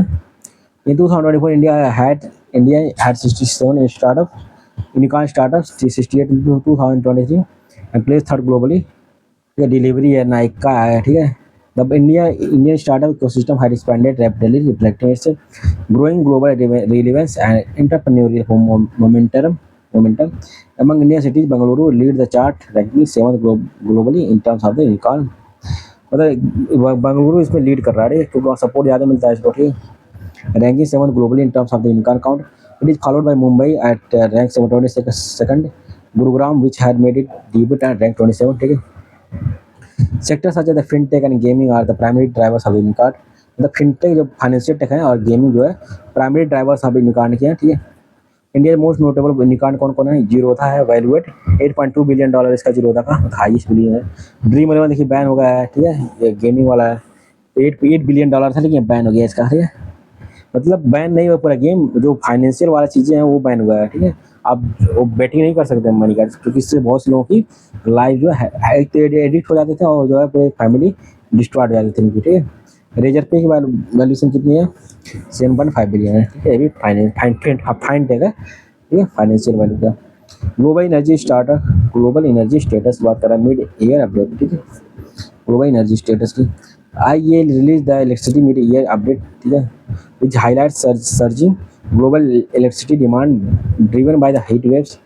ठीक है, cooling needs data centers and electric vehicles while emphasizing the accelerating role of solar, wind and nuclear energy in reshaping the global electricity mix। की हाईलाइट क्या है? Global electricity demand is projected to grow by 3.3%। मतलब global electricity demand जो है project हो रही grow करेगी कितना? 3.3% से। ठीक है, India and China will together contribute 60% of the global demand growth through 2026। India and China will grow contribute, ठीक है, 60% global demand through 2026। Electricity demand is expected to grow इतना, solar wind surpass coal generation by 2025-26। The share of solar and wind is projected to grow, solar and wind सब याद नहीं होंगे भाई। ठीक है, coal share in the total, अच्छा solar and wind will account for the more than 90% of the increase in electricity demand in 2025। 90% demand बढ़ी इसकी सोलर एंड विंड के लिए। And coal share in the total generation is expected to drop below 33% for the first time in 100 year. मतलब जो कोल का demand रहेगा ना उसका जो है ड्रॉप हो जाएगी। ठीक है, जनरेशन लेस देन 33% हो जाएगी कुछ दिन में। ठीक है, nuclear power generation projected to rise by 2.2% 2025-26। Global emission rose by 1.2%। ठीक है, इंडिया एनर्जी लैंड इसके देखें start electricity capacity by source India thermal power इतना है, न्यूक्लियर का भी इतना है, 1.81% है। थर्मल का देखिए कितना है अकाउंटिंग इलेक्ट्रिसिटी कैपेसिटी में, थर्मल जो है 49%, 49.2%, 49.92% इलेक्ट्रिसिटी जनरेट करती है। और न्यूक्लियर का देखना है 1.81 जनरेट करती है। हाइड्रो का 10 point hydro large hydro capacity का 10.19%, रिन्यूएबल एनर्जी का 38.08% है, 38.08% जनरेट करती है। टोटल इंस्टॉल कैपेसिटी 484.82 गीगावाट है। इसको 500 गीगावाट करने के लिए बोला है। रिन्यूएबल एनर्जी से हम लोग प्रोड्यूस करेंगे बाई 2030 तक। फॉजिल फ्यूल कैपेसिटी कितना है, 49.92% है। फॉजिल फ्यूल कितना प्रोड्यूस कर रहा है ना, 49.92% से है। नॉन फॉजिल फ्यूल कैपेसिटी मतलब अब यहाँ तक पहुँच गया लगभग India. Non fossil capacity 50.80। Total start capacity इतना है। सोलर पावर कंट्रीब्यूट 47.06 का टोटल नॉन फॉजिल कैपेसिटी है। मतलब सोलर पावर ज़्यादा कंट्रीब्यूट करता है, ठीक है। और टोटल नॉन फॉजिल कैपेसिटी की विंड पावर कंट्रीब्यूट कितना करता है, 27.78% of the non fossil capacity, ठीक है। 21.78% कंट्रीब्यूट करता है विंड पावर की। हाइड्रो पावर का देखना, विंड पावर कंट्रीब्यूट कितना करता है, वो 21.7% of the non fossil capacity की करती है। पहले सोलर पावर, ठीक है, रिन्यूएबल एनर्जी की बात कर रहा है, नॉन फॉजिल फ्यूल की। विंड पावर की कर रहा है, ठीक है। हाइड्रो पावर की कर रहा है कितना, यहाँ पे देखिए 20.35% ऑफ नॉन फॉजिल कैपेसिटी, ठीक है। अब देखिए top 100 most influential people in philanthropy की बात कर रहा है, ठीक है। कौन कौन है बताइए। Top 100 most influential people, top 100 में देखिए David notable Titan and there contribution. David Beckham farmer football star है, लॉन्ग टाइम यूनिसेफ एम्बेसडर हैं। डेविड बेकहम जो टाइटन्स हैं, ठीक है, नोटेबल टाइटन्स हैं। Titan leaders, trailblazers and innovators. Michael Boomer, business and farmer in Newark mayor, recognized as the largest individual donor in the US में, ठीक है। Oprah Winfrey, media icon and philanthropist, focused on women's education and empowerment for decades. Oprah Winfrey, Melinda French Gates, co-chair and former chair of the Bill and Melinda Gates, ठीक है। Melinda Gates foundation की। Warren Buffett जो है world renowned investor है, ये who played a pivotal role in reshaping modern philanthropy. Mukesh Ambani, Nita Ambani भी India businessman couple engaged in extensive social work through Reliance Industry and Reliance Foundation through Azim Premji, founder of Wipro and one of the India largest philanthropy जो है donors है ये सब, ठीक है। तो याद रखना भाई लोग। Indian business leader Mukesh Ambani, Neeta Ambani, and Azim Premji were included in the Titans category, while Nikhil Kamath, the co-founder of Zerodha, were recognized as the Trailblazers category. World's highest paid athletes. The American business magazine Forbes released the list of the world's highest paid athletes. So, according to the released list, Portugal's famous football player Cristiano Ronaldo ranked as the top for the third consecutive year and for the fifth time in his career. ज़्यादा इनको पे किया जाता है, ठीक है। And Cristiano Ronaldo nationality कहाँ की इनके इनका देखना पूछता नहीं, लेकिन जानना चाहिए बस। क्रिस्टियानो रोनाल्डो जब पुर्तगाल के हैं, टोटल अर्निंग मिलियंस में $, $275 मिलियन है इनकी अर्निंग। फिर स्टेफन केरी है बास्केटबॉल की वजह से, टाइसन फ्यूरी है, फिर डॉग वास्का, फिर लियोनी मेसी है अर्जेंटीना के, ठीक है। वर्ल्ड एयरपोर्ट अवार्ड देखना, world airport award were announced in Madrid Spain, ठीक है। सिंगापुर एयरपोर्ट, अच्छा सिंगापुर चांगी एयरपोर्ट ना वर्ल्ड का बेस्ट एयरपोर्ट डिक्लेयर किया गया है। सिंगापुर चांगी एयरपोर्ट वर्ल्ड का बेस्ट एयरपोर्ट डिक्लेयर किया गया है। अब क्या पूछा था, एविएशन हेडक्वार्टर कहाँ पे है, तो अभी वर्ल्ड एविएशन हेडक्वार्टर कहाँ पे है, वर्ल्ड एविएशन का तो वहाँ पे है कनाडा में, ठीक है। इन the previous Singapore Changi airport was ranked third best airport, second and third position this year sector by the named international airport Doha, Qatar and Tokyo. तो वर्ल्ड फर्स्ट 5 बेस्ट एयरपोर्ट कौन है, एक है Singapore की, बस इतना जानिए। 5 Indian airport की बता रहे हैं, एमंग टॉप 100 में कौन कौन है। इंदिरा गांधी इंटरनेशनल एयरपोर्ट जो है टॉप 100 में आती है, बस इतना जानिए, ठीक है। काम्पेगौड़ा इंटरनेशनल एयरपोर्ट बेंगलुरु की, राजीव गांधी इंटरनेशनल एयरपोर्ट हैदराबाद, छत्रपति शिवाजी महाराज मुंबई के, and Manohar international airport Goa की, टॉप 100 में आते हैं, बस जानिए। मतलब इंदिरा गांधी वाला मतलब बढ़िया पोजीशन पे है, ये याद रखना। वर्ल्ड्स वेल्थिएस्ट सिटीज कौन कौन है, ठीक है। Henley and partner release the world's wealthiest city according to the report in terms of the number of the resident Millionaires with wealth of $1 million or more. The USA leads with 11 cities among the world's top 50 villages. मतलब USA का जो city है ना बहुत ज़्यादा wealth उसमें है, ठीक है. Among these top 50 wealthiest city, Newark is included, ranking first in the list of the world's wealthiest city. The Bay Area, which includes the city of San Francisco and Silicon Valley, ranked second. ये जो है ranked second है, ठीक है. Tokyo, which decades ago was at the top among the world's wealthiest cities, is now placed third. Fourth and fifth position are held by Singapore and Los Angeles, respectively. Among the world's top 50 wealthiest cities, two Indian cities, Mumbai and New Delhi. Top 50 में यही आते हैं, Mumbai new Delhi, ठीक है. Mumbai rank 27th and new Delhi rank 39th wealthiest city है sir. जहाँ पे मतलब मिलियनियर लोग रहते हैं उसको वेल्दिएस्ट बोल दिया गया है, ठीक. देश में चल रहा है ये, ठीक है. आप देखना ह्यूमन डेवलपमेंट रिपोर्ट की बात कर रहा है 2025 की, यूनाइटेड नेशंस डेवलपमेंट प्रोग्राम, ठीक है. United Nations Development Programme UNDP released the Human Development Report HDR for 2025, highlighting India's progress in life expectancy, education, ठीक है. highlighting India's progress in life expectancy, education. ठीक. ह्यूमन डेवलपमेंट अच्छी है याद रखना, कौन पब्लिश करता है. ह्यूमन डेवलपमेंट रिपोर्ट कौन पब्लिश करता है, UNDP करता है ना, यूनाइटेड नेशन डेवलपमेंट प्रोग्राम, ठीक है. हाईलाइट क्या करता है, India progress in life expectancy, education and income level. अगर 3 कैटेगरी को ऐड करता है इसमें, यहाँ पर दिया होगा, नहीं दिया ना, क्या क्या कैटेगरी कौन कौन सा रहता है, लाइफ एक्सपेक्टेंसी की, एजुकेशन की एंड इनकम लेवल, मतलब हेल्थ की, हेल्थ एजुकेशन, ठीक है. हेल्थ एजुकेशन एंड इनकम की, मतलब जैसे क्या बोलते हैं, सस्टेनेबल डेवलपमेंट गोल पढ़े होंगे ना, वो SDG का SDG 3 ले लीजिए, हेल्थ का SDG 4 ले लीजिए, एजुकेशन का SDG 5 लीजिए, जो है इनकम इनक्वालिटी का, ठीक है. उसको जेंडर इक्वालिटी की बात होती है उसमें, इसमें इनकम इक्वालिटी की ले लीजिए, इनकम लेवल की बात कर लीजिए. स्टैंडर्ड ऑफ लाइफ की बोलते हैं इसको, लाइफ एक्सपेक्टेंसी, ठीक है. हेल्थ जिसको बोलते हैं, एजुकेशन, फिर लाइफ एक्सपेक्टेंसी या फिर इनकम लेवल की बात करते हैं, स्टैंडर्ड ऑफ लाइफ बोल सकते हैं, ठीक. टाइटल क्या, matter of choice, people and possibility in the, title क्या था, A matter of choice, people and possibility in the age of AI, ठीक है. टाइटल था इसका, A matter of choice, people and possibility in the age of AI.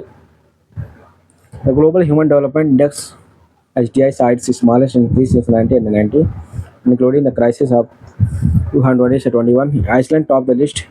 तो Iceland इसमें HDI में number 1 पे है. आइसलैंड जो है top the list with HDI, making it the highest ranked country in the human development index. At the opposite end of the spectrum south Sudan recorded the lowest, south का जो Sudan का lowest है, और India का human development index में तो 130 rank है, 130 rank India का है, ठीक है. इसको याद रखना. HDI रैंक 133 है, रैंक कितना है 130, ठीक.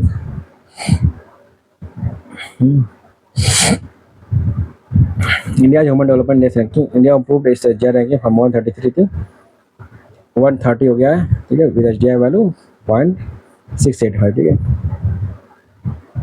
Despite being categorized under medium human development, India is steadily progressing towards the threshold for high human development.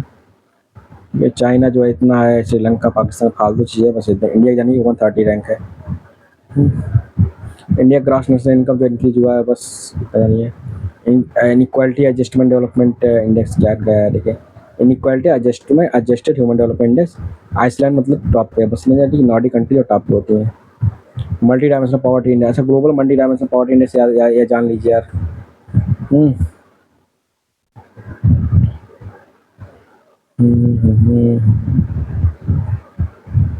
याद रखना, global multi dimensional poverty index 16.4% of India's population still lives in multi dimensional poverty, बस इतना जानिए. Gender development index का देखना,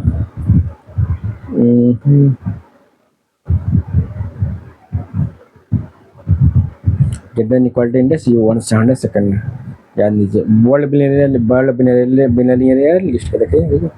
world billionaire list का देखना, course ने रिलीज किया है वर्ल्ड बिलियनियर लिस्ट, ठीक है. World billionaire list American business magazine Forbes released the world billionaire list.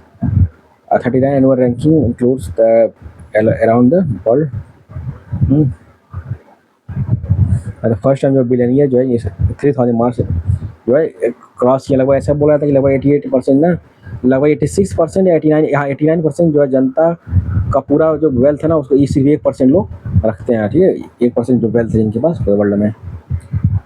And United state जो top the list with most billionaire, United state में 902 billionaire हैं और चाइना में 516 और इंडिया में 205। 3 बिलियनियर कौन है देखिए, सबसे ज़्यादा हाईएस्ट इलॉन मस्क जो बिलियनियर है, इनका जो वेल्थ है 342 है। ये टेस्ला और स्पेस एक्स का यूएसए के सब टॉप पे हैं। तो मार्क जुगरबर्ग भी है उसके बाद सेकंड पे, थर्ड पे जेफ बेजोस है 215। मेरा फेसबुक है, मेटा जिसको बोलते हैं, इनका अमेजन है। इंडिया की पोजीशन देखना, India has a total of 205 billionaires in the force, ठीक है। India has a total of 205 billionaires in the force, ठीक है। मोर देन इतना richest Indian billionaire in the list. Mukesh Ambani जो है रिचेस्ट इसमें से चेयरमैन ऑफ रिलायंस इंडस्ट्री। इस टोटल वेल्थ इज 92.5 बिलियन है। देखिए का 92.5 बिलियन है और इसका इलॉन मस्क का कितना है 342 बिलियन डॉलर है, मतलब बहुत कम है, ठीक है। सोर्स इनकम का डाइवर्सिफाइड का सोर्स इनकम का गौतम अदानी का इंफ्रास्ट्रक्चर कॉमर्स है, ठीक है। रैंक इनकम बता रहा है। सावित्री जिंदल का स्टील है, तो इन लोगों का तो कम ही है भाई। शिव नादर का तो सॉफ्टवेयर सर्विस है एंड दिलीप संघवी का फार्मास्यूटिकल्स है। और वो आ गए मिसलेनियस पे, आ गए, ठीक है। मिसलेनियस पे हम लोग पढ़ते हैं अब, ठीक है। इस मिसलेनियस हम लोग पढ़ते हैं इंडिया एफडीआई फ्लो, ठीक है, फॉरेन, ठीक है। एफडीआई जो है फॉरेन डिपॉजिट वाला है, ठीक है।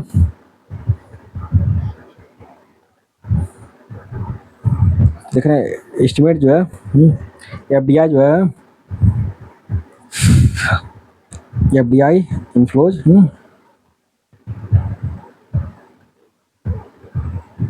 सीन स्टडी राइज हुआ है इसमें, मतलब राइज हुआ है एफडीआई की।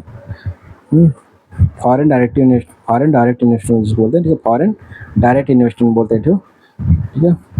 और एक पोर्टफोलियो इन्वेस्टमेंट बोलते हैं, ठीक है। या पीओ फॉरेन पोर्टफोलियो इन्वेस्टमेंट, या पीआई उसको बोलते हैं, इसको एफडीआई फॉरेन डायरेक्ट इन्वेस्टमेंट बोलते हैं। कंप्यूटर्स मतलब अट्रैक्टिंग जो सर्विस सेक्टर जो है लार्जेस्ट इमर्जेंट है, ठीक है। सर्विस सेक्टर में ज़्यादा एफडीआई आती है। Service sector emerge eight the top recipient of the FDI equity attaining 90% of total inflow, while computer software hardware इतना है, ठीक है। एफडीआई इनटू सर्विस सेक्टर रोज बाय 40.77%, ठीक है। India is also becoming hub for manufacturing FDI which grew by 18%, ठीक है। Maharashtra account of highest share of the total FDI, ठीक है। महाराष्ट्र जो है account for the highest share of the 39% of total FDI equity inflows, ठीक है। Among these countries, Singapore led with 30% share, followed by Mauritius and United States 11%.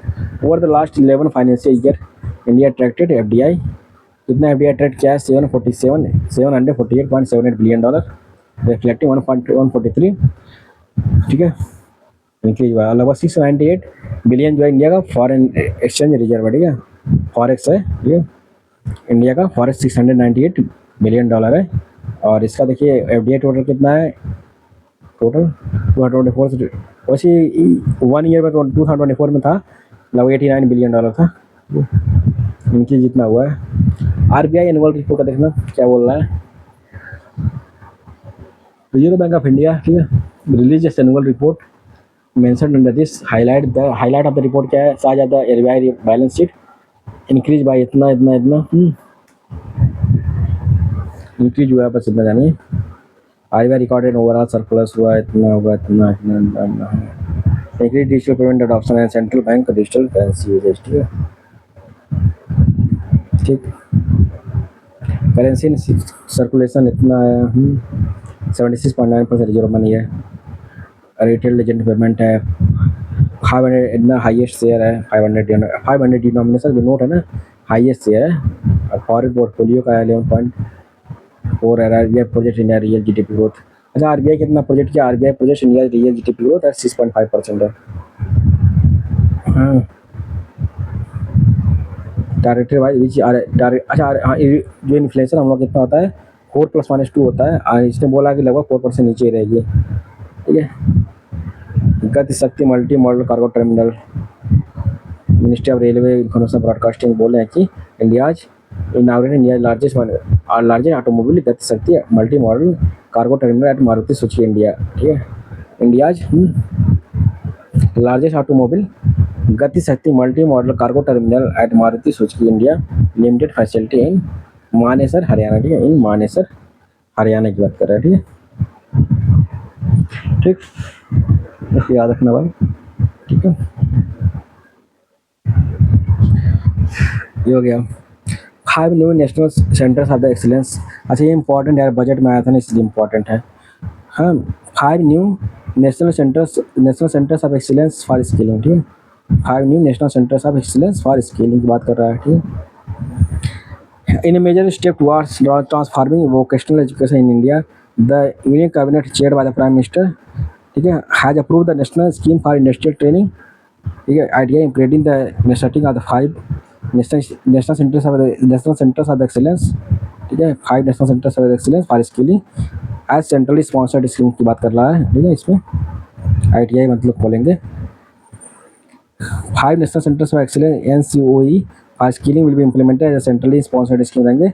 Central sector नहीं है, मतलब centrally sponsored रहेंगे, जिसमें सेंटर और स्टेट जो है दोनों मिलके काम करें। मतलब देखो दोनों डिफरेंट होता है। सेंट्रली स्पॉन्सर्ड स्कीम क्या होता है, जिसमें सेंटर और स्टेट मिलके काम करता है। सेंट्रल सेक्टर स्कीम क्या होता है, जिसमें सिर्फ सेंटर प्रोवाइड करता है मनी। ठीक है, तो इससे डिफरेंस जानते रहना। सेंट्रली स्पॉन्सर्ड स्कीम है, इसमें जो 5 नेशनल सेंटर्स ऑफ एक्सीलेंस खोले जाएंगे। ठीक है, नेशनल सेंटर्स ऑफ एक्सीलेंस खोले जाएंगे। ठीक है, एज पर द बजट किस बजट में अनाउंस किया गया है, दोनों बजट में 2024-25 में, 25-26 में।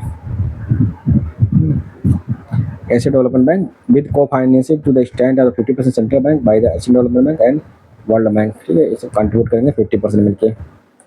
रिकॉर्ड प्रोडक्शन, ठीक है, record production in mining in financial year 2024-25 India mining sector witnessed an exceptional year in financial year 2024-25 building on the strong foundation laid in the previous fiscal year. Previous data released by the Ministry of Mines highlights high record production across several key minerals. India holds the 4th position globally in iron ore production. इसको याद रखना। ठीक है, India holds the fourth position globally in iron production. India is the second largest aluminium producer है। ठीक है, India जो है second largest aluminium producer है among the top 10 producer in refined copper and 4th largest iron ore producer है वर्ल्ड का। ठीक है, इसको याद रखना भाई, iron ore production.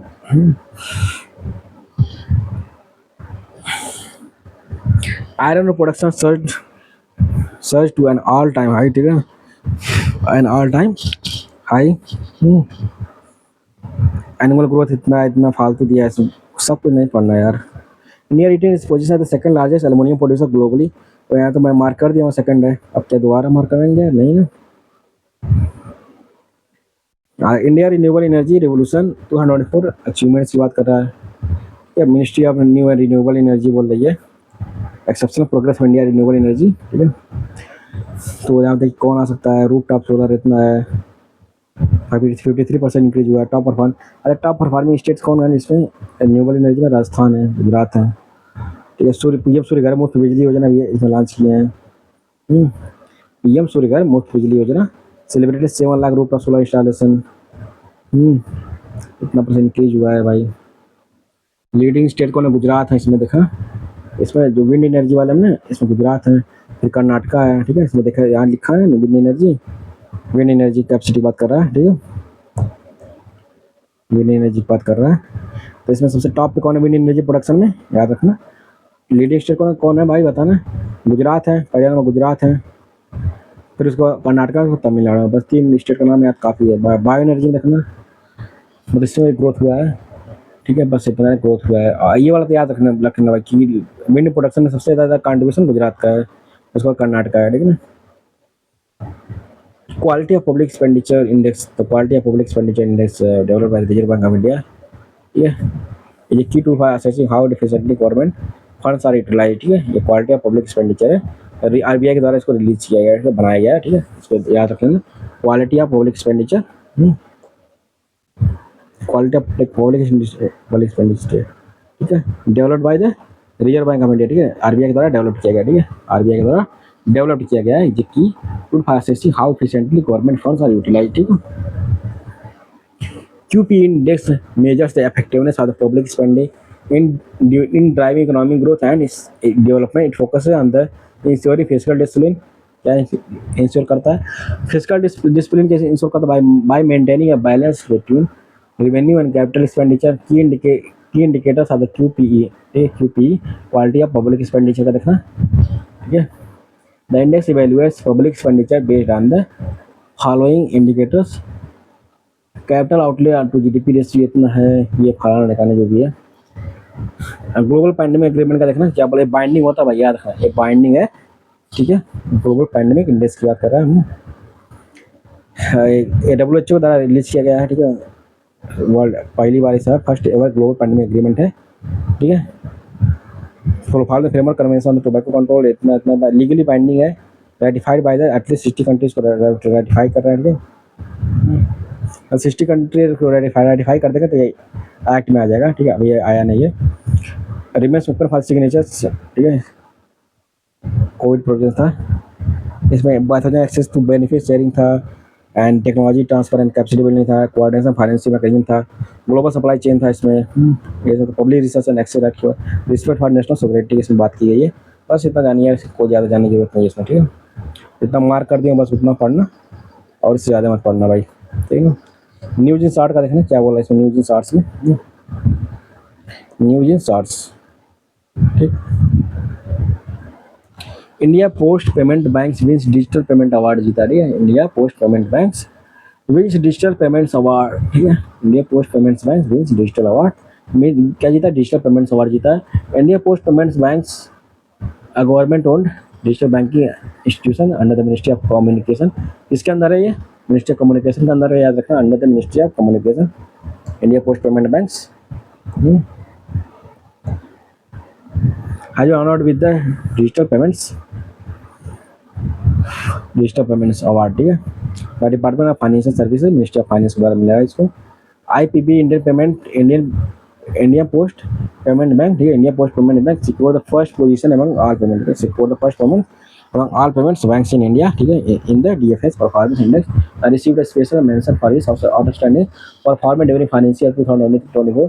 IREDA banks excellence rating, excellence मिला है IREDA, India renewable energy development agency, ठीक है, India renewable energy development agency, India largest green financing non banking financing company, NBFC has achieved, अच्छा IREDA ने एक non NBFC याद रखना, achieve the significant milestone in the central public sector enterprises CPSC है। Evaluation बाद this excellence जिसको मिला है, एक्सीलेंस रेटिंग, बस इतना नहीं, एक्सीलेंस मिला और कुछ नहीं। Digital institute to streamline PDS deport Darpan portal, ठीक है, launched union minister for consumer affair food and public distribution launched the 3 digital initiative, deport Darpan portal, Anna Mitra mobile portal and Anna Sahayata grievance redressal system, ठीक है, अन्न वाला डिजिटल इनिशिएटिव था। Consumer affairs and food public distribution launch किया है, क्या deport Darpan portal, अन्न मित्र mobile app and Anna Sahayata grievance. This initiative aims to improve transparency efficiency accessibility within India BPS में, ठीक है, benefiting 80 crore people under the national food security act, benefiting 81 crore people under the national food security act 2013 वाला है। World energy investment 2025 report है, world energy investment 2025 report की बात कर रहा है। इंटरनेशनल एनर्जी एजेंसी, ठीक है, वर्ल्ड एनर्जी इन्वेस्टमेंट 2025 रिपोर्ट की बात कर रहा है। द इंटरनेशनल एनर्जी एजेंसी, ठीक है, IEA release the 10th edition of the world energy investment report, ठीक है, याद रखना, इंटरनेशनल एनर्जी एजेंसी और रिलीज की है वर्ल्ड एनर्जी इन्वेस्टमेंट रिपोर्ट, ठीक है, इसको याद रखना, कौन रिलीज करता है? IEA international energy agency release करती है वर्ल्ड एनर्जी इन्वेस्टमेंट रिपोर्ट, इसमें एनर्जी खुद है तो वही वाली है, ठीक है, worldwide energy investment trends. Global energy investment expected to rise 3.3 trillion of this clean energy technology will attract 2.2 trillion, ठीक है, twice the investment in project. Divide Shakti policy, ठीक है, divide Shakti the cabinet committee on economic affairs, ठीक है, on May 7 approve the revise शक्ति policy, ठीक है, scheme for harnessing allocating इतना रहता है, ठीक है, शक्ति policy scheme harnessing and allocating कोयला ट्रांसपेरेंटली इन इंडिया, ठीक है। रिवाइज शक्ति पॉलिसी क्या है, हार्नेसिंग स्कीम हार्नेसिंग, ठीक है, एलोकेटिंग कोयला transparently in India. War Shakti क्या है, introduce 2070 the Shakti policy marked as shift from the nomination based coal allocation to, मतलब शिफ्ट किया, देखिए इंट्रोड्यूस इन 2017, याद रखना, Shakti policy marked as shift from a nomination based coal allocation to a transparent auction and tariff based bidding system की बात किया, इसमें ये वो पूछ चुका एग्जाम में। The revise policy introduce innovation features to widen its reach and improve coal accessibility की बात किया, ठीक है, कोल एक्सेसिबिलिटी की बात किया भाई, ठीक है, ये हो गया। India sovereign credit rating, India sovereign credit rating, Morningstar DBRS global sovereign credit rating agency upgraded India sovereign credit rating agency to BBB, ठीक है, BBB मिला इसको इंडिया को with stable outlook.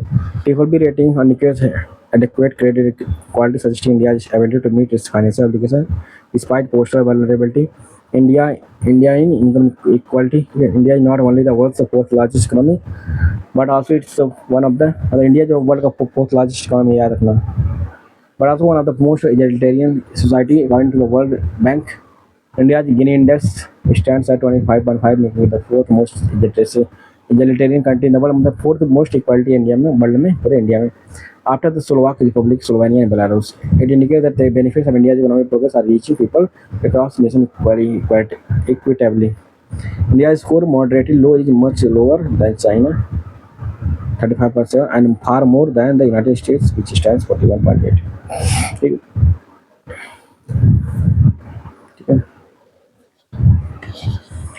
Discontinuation of medium and long term gold monetization scheme, discontinuation of, इसको discontinue कर दिया है, और medium and long term gold monetization scheme को डिसकंटिन्यू किया गया है, ठीक है।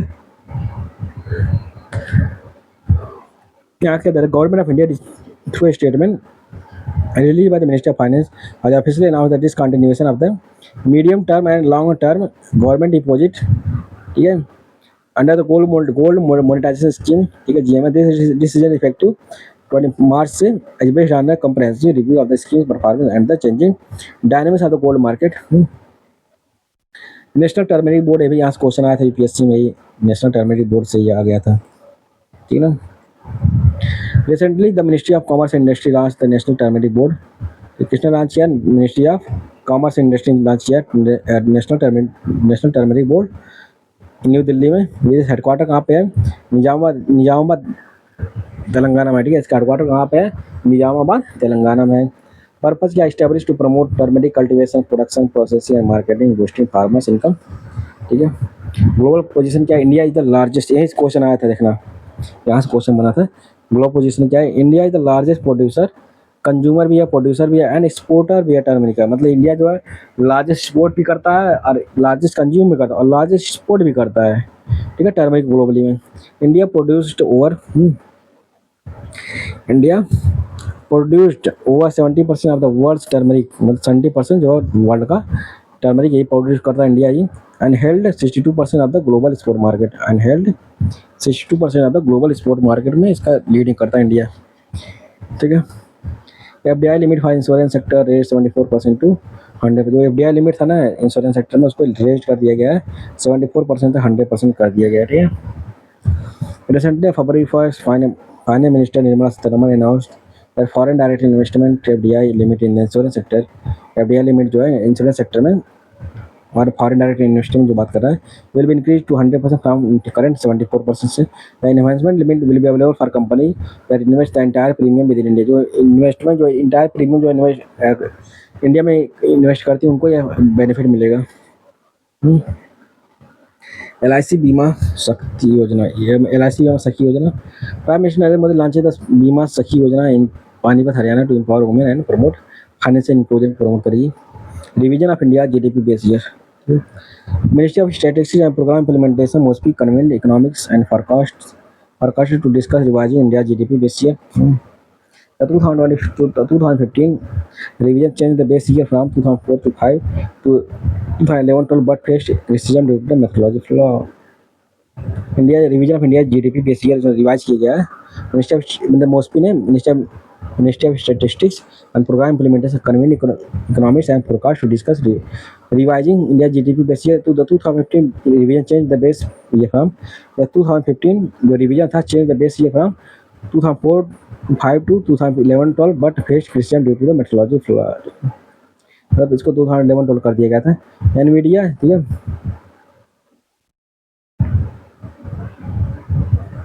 Nvidia surpassed Apple in market value. Nvidia का तो बहुत ज़्यादा इसका वैल्यू हो गया है. Nvidia surpassed Apple in market value, reaching 3.53 trillion, reaching 3.53 trillion, driven by soaring demand for its AI and supercomputing chips. Driven by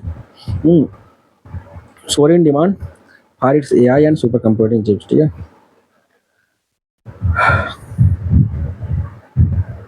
इस AI या सुपर कंप्यूटिंग चिप्स का बहुत ज़्यादा डिमांड है, इसलिए इसका मार्केट वैल्यू बहुत ज़्यादा बढ़ गया भाई. एप्पल से भी ज़्यादा बढ़ गया है. ठीक है. एप्पल से भी इसका मार्केट वैल्यू बहुत ज़्यादा हो गया है. ठीक है.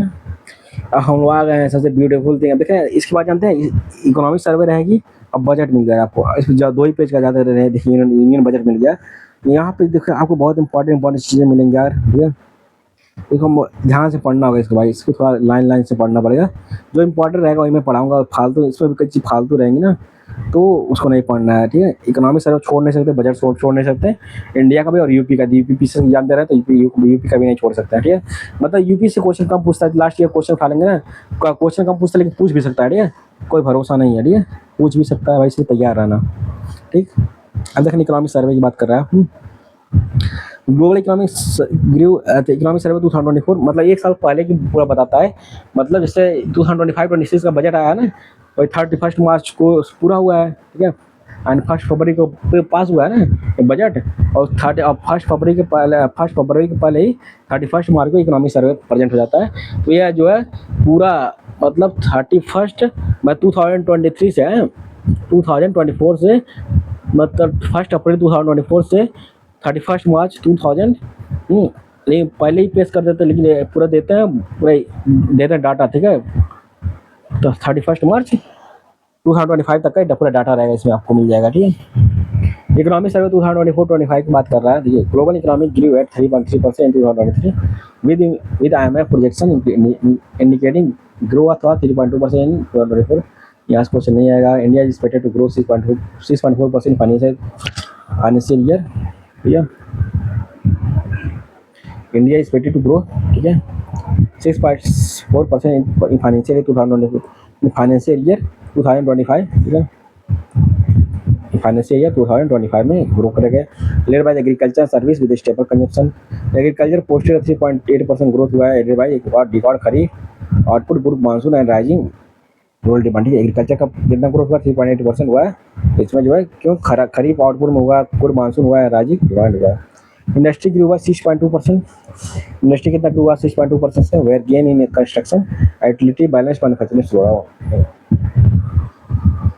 सर्विस देखिए सबसे ज़्यादा स्पेंड यही हुआ है. Service spended by 7.2% led by the financial services, IT and public administration. ठीक है.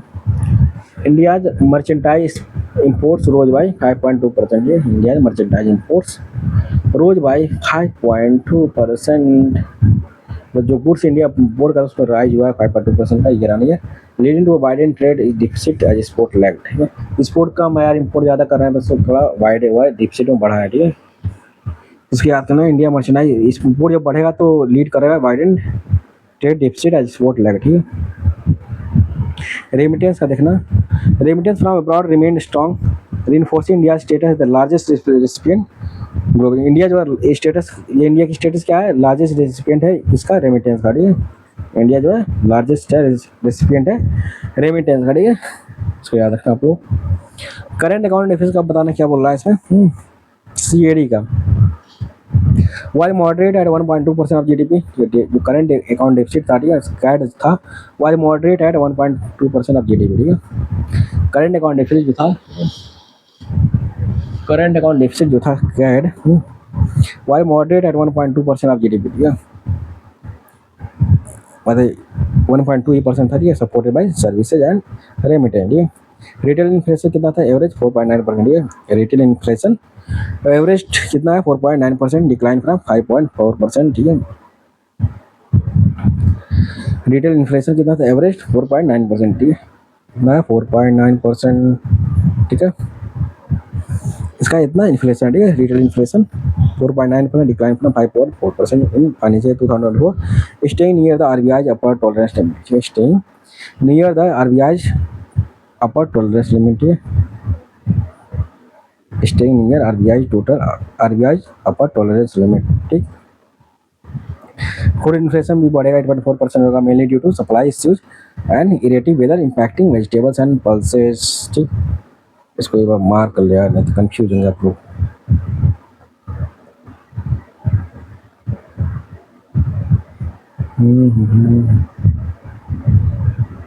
और कहा सर्वे पढ़ रहे हैं इसीलिए इम्पोर्टेंट है। एंड याद रखना कोर इन्फ्लेशन, कोर इन्फ्लेशन क्या होता है, ऑल द इन्फ्लेशन में से आप जो ना जो बहुत ज़्यादा वोलेटाइल है, लाइक फूड एंड फ्यूल का, उसमें घटा देते हैं, ठीक है, उसको कोर इन्फ्लेशन निकल जाता है। फूड एंड फ्यूल का जो इन्फ्लेशन उसको घटा देते हैं, ठीक है, क्योंकि ये बहुत वोलेटाइल है ना, इस वजह से इसको कोर इन्फ्लेशन निकाल लेते हैं इसको, उसको याद रखना। कोर इन्फ्लेशन क्या है, एक्सक्लूडिंग फूड एंड फ्यूल, ठीक है, एक्सक्लूडिंग फूड एंड फ्यूल को आराम से घटा देंगे, ठीक है, फूड एंड फ्यूल को घटा देंगे, ठीक है, कोर इन्फ्लेशन उसको बोलते हैं, ठीक। Fell reflecting easing input cost, ठीक, fell reflecting easing input cost, ठीक, ठीक है। Government spending saw strong growth in capital expenditure, ठीक है, government spending saw strong growth in capital expenditure particularly infrastructure, defence and transport. Gross tax revenue का GTR grew by 10.7%, 10.7% year on year, ठीक, driven by bond GST collection, macro policy framework geared toward historic inflation, control fiscal discipline and structural reform in long term stability. In decline, the cash reserve ratio reduced from 4.5 से 4% हुआ है, ठीक है। Cash CRR की बात कर रहा है, injective 1.16 lakh crore into the banking, ठीक है, कैश सीआरआर कितना हुआ, 4% हुआ, ठीक है। ओवरऑल बैंक क्रेडिट कितना है, मॉडरेटेड ग्रोथ कितना है, moderate to 7.7% year on year, इतना है बस। जितना ग्रीन से मार्क कर रहे हैं बस उतना पढ़ना, कुछ नहीं, उससे ज़्यादा मत पढ़ना। सेक्टरल क्रेडिट ग्रोथ कितना, एग्रीकल्चर 5.1% ग्रोथ हुआ है, इंडस्ट्री 4, एनिमेशन में 13%, लार्ज इंटरनल सर्विसेज 5.9% इतना। Gross NPA ratio decline to इतना हुआ है, net NPA CRR, capital to risk weighted asset ratio, RBI financial inclusion index, consumer credit, ठीक है, 18.3, बैंक क्रेडिट शेयर इतना है, ठीक है। India ranked first globally in IPO list, ठीक है, तो इंडिया जो है ranked first globally in IPO listing, इसमें याद रखना। India ranked first globally in IPO listing in financial year 2024, ठीक है।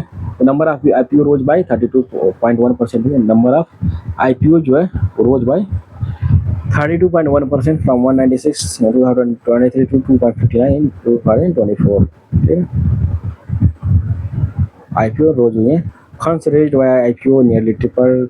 साइबर अटैक्स कितना हुआ है देखिए, 11.6 लाख करोड़ हुए हैं 2020 में, 14 लाख इतना, मतलब थोड़ा घटा है, 200 नहीं यार, घटा नहीं है, बढ़ा ही है 2020 में, हाँ थोड़ा घटा है 2020 में, थोड़ा सा घटा है।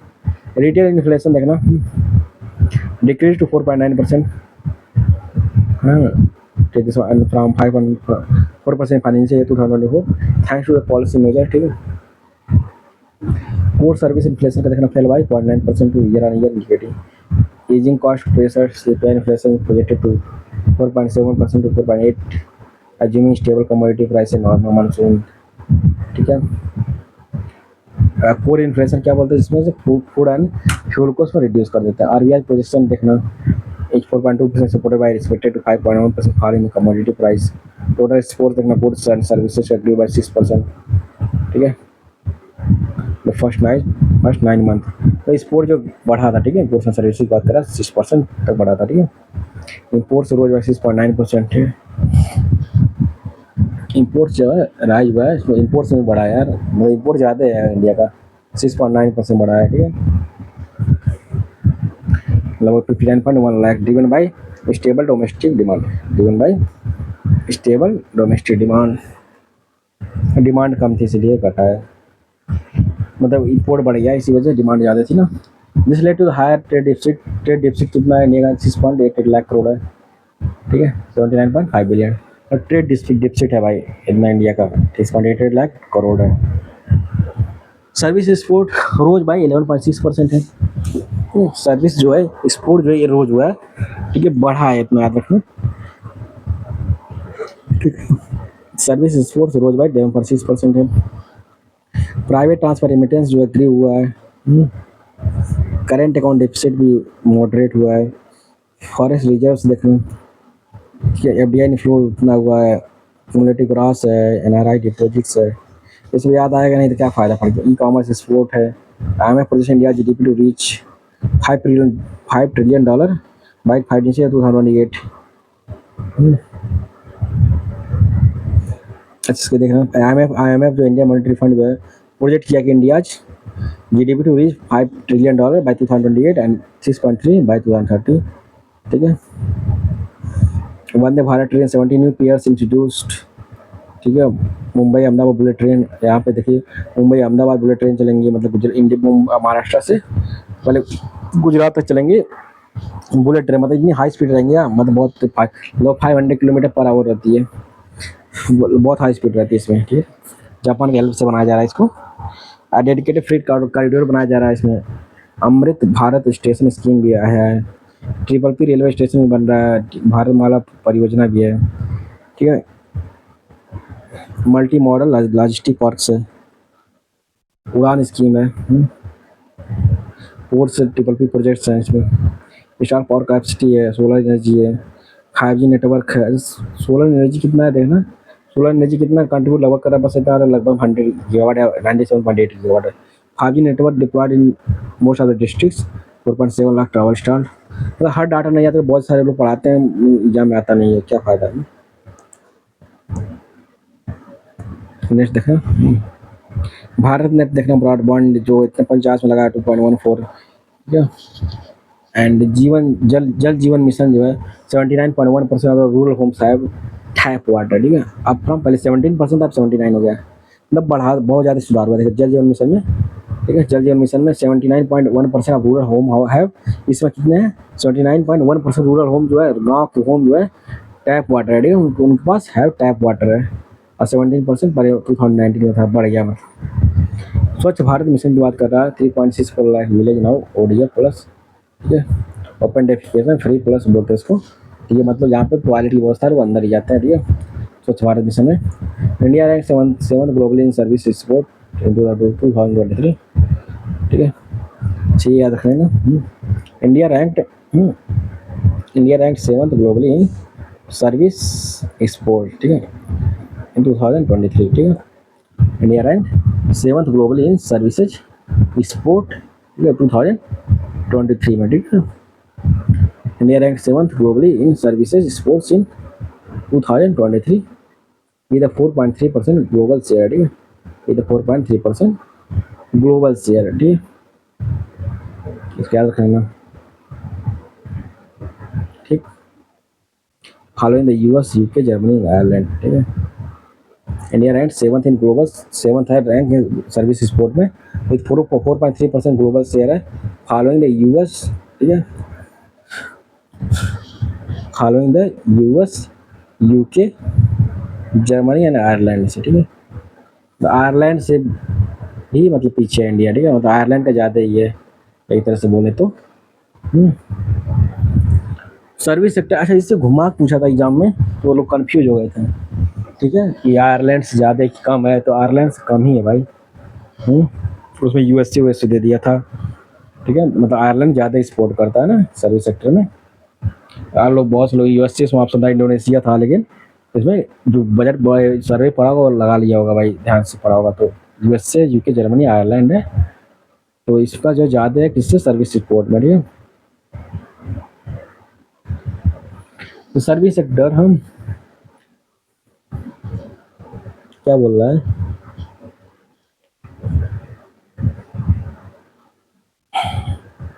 Service sector contributes about 55% to India GVA gross value added, add करने करती है ग्रॉस वैल्यू एडेड में 55% ऐड कर दीजिए। Service sector contributes about 55% to ठीक है।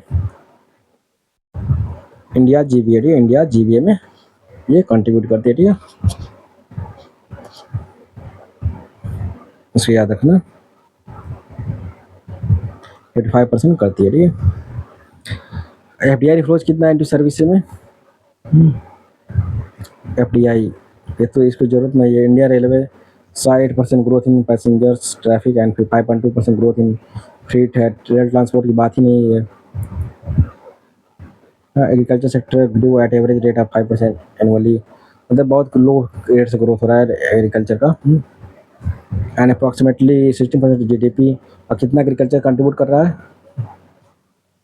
कितना कर रहा है, एक मिनट, एंड रफली रफली एंड एम्प्लॉय कितना करता है, ये सर्विस सेक्टर रफली 30% वर्कफोर्स का एम्प्लॉय करता है। एंड ग्रास वैल्यू एडेड में कितना करता है, 55%। And it contribute approximately 16% to GDP. Agriculture कितना कंट्रीब्यूट करता है, लगभग 16% जीडीपी में, ठीक है। और कितना सपोर्ट करता है, 46.1% इंडिया की पॉपुलेशन को सपोर्ट करता है, ठीक है। Floriculture sports in finance year 2024, ठीक है, ये दिया है। लाइव स्टॉक शेयर दिया है, एग्रीकल्चर शेयर इंक्रीज हुआ है livestock share. As March 2024 India had 7.75 crore active Kisan credit card, इतना है, ठीक है। 11 करोड़ फार्मर्स बेनिफिटेड हुए हैं इससे from the PM Kisan scheme, ठीक है, from the PM Kisan scheme से बेनिफिट हुए हैं, ठीक है।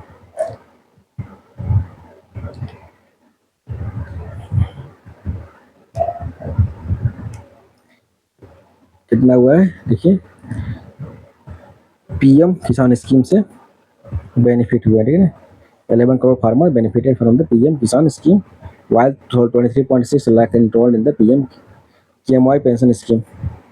एनर्जी इसका देखना कितना है एनर्जी वाला, एनर्जी इंस्टॉल्ड इलेक्ट्रिसिटी कैपेसिटी, ठीक है, इंस्टॉल्ड इलेक्ट्रिसिटी कैपेसिटी जो है इंक्लूड हुआ है, कोल 46.2% है, ठीक है, कोल एंड सोलर है 40। कोल का सबसे ज़्यादा इलेक्ट्रिसिटी कैपेसिटी देखना है, इंस्टॉल्ड इलेक्ट्रिसिटी कैपेसिटी इंडिया का, कोल में 46.2% कंट्रीब्यूट करते हैं इलेक्ट्रिसिटी में, सोलर का 20.6% है, विंड का 10.5% है, हाइड्रो का 10.3% है, न्यूक्लियर का 1.8%, ठीक है। नॉन फॉसिल सोर्सेज, ठीक है, कंट्रीब्यूट, नॉन फॉसिल सोर्सेज जो है कंट्रीब्यूटेड 22.8% है टू इलेक्ट्रिसिटी, मतलब जो नॉन फॉसिल सोर्स है कितना कंट्रीब्यूट करते हैं, 22.8% to electricity. Hydro 8.8, renewable 11.5%, nuclear 2.5, ठीक है। India holds 10% of global coal reserves, यहाँ पे देखना, India holds 10% of the global coal reserves but only 0.7% of the global natural gas reserve, ठीक है, बट ओनली, ठीक है, but only 0.7%, but only 0.7% of the global natural gas reserve, ठीक है। कितना है, बस 0.7% of global natural gas reserves India के पास है। ग्रीन हाइड्रोजन मिशन देखना, aims to produce 5 million metric ton. Green hydrogen mission aim क्या है, 5 million metric ton annually by 2030, ठीक है, एनुअली बाय 2030, ठीक है। ग्रीन हाइड्रोजन मिशन का एम्स क्या है, to produce 5 million metric ton annually by 2030, reduce 50 million tons of CO2, ठीक है, reduce 50 million tons of CO2 and install 125 gigawatt, ठीक है, एंड इंस्टॉल 125 गीगावाट। रिड्यूस कितना करेगा, 50 million ton of CO2 reduce करेगा and 125 gigawatt renewables. PM Suryaghar Yojana देखना, PM Suryaghar Yojana get 30 gigawatt rooftop solar capacity by 2027 तक, ठीक है। ग्रीन एनर्जी कॉरिडोर क्या बोल रहा है, ग्रीन एनर्जी कॉरिडोर 9136 से केएम अप्लाइज मीएम स्टेशन जी से second expanding across 7 state. Solar pass देखना, मेगावाट टारगेट है, ठीक है, 14,000 मेगावाट टारगेट, 12,200 मेगावाट कमीशन, ठीक है। अब हम लोग आ गए यार, इसके बाद हम लोग सोचते हैं यार कि बजट को थोड़ा अलग से नेक्स्ट वीडियो में लाया जाए, ठीक है। मतलब 2 ही पेज का है, लगभग आधा घंटा लगेगा। फिर आप स्टार्ट हम लोग इसको साइंस एंड टेक्नोलॉजी स्टार्ट करते हैं, लेकिन बजट से भाई क्वेश्चन आता है ना, इसलिए हम लोग इसको सोच रहे हैं नेक्स्ट वीडियो में लाइक हम कि बजट लोग चिल्लाते हैं यार, लेकिन सही बात है चिल्लाना भी चाहिए, लेकिन थोड़ा मैं सोच रहा हूँ ना इसको अलग से लाएँ, बस 10 मिनट ज़्यादा नहीं लगेगा, 10-15 मिनट का लगेगा, इसको इसी में ख़त्म कर देंगे, ठीक है, ज़्यादा टाइम नहीं लगेगा, नहीं तो इसको हम नेक्स्ट वीडियो में लाएंगे, ठीक है। तो चलते हैं गाइस, ठीक है, हम ये ख़त्म करते हैं, ठीक है। इसको नेक्स्ट इकोनॉमिक सर्वे तो देख ही लिया है कितना है, ठीक है ना। इकोनॉमिक सर्वे वाला बस यही सब है, ये तो खास नहीं इसमें दिखा कुछ। बस 2 पेज का था, ठीक है, 2 पेज का ये था, मतलब ऐसे ज़्यादा नहीं पढ़ना चाहिए, थोड़ा ही पढ़ना चाहिए, ठीक है। चलते हैं गाइस, ठीक है। You can like subscribe share with your friend, इसको नेक्स्ट वीडियो में लाते हैं, ठीक है। तो चलते हैं गाइस, बाय।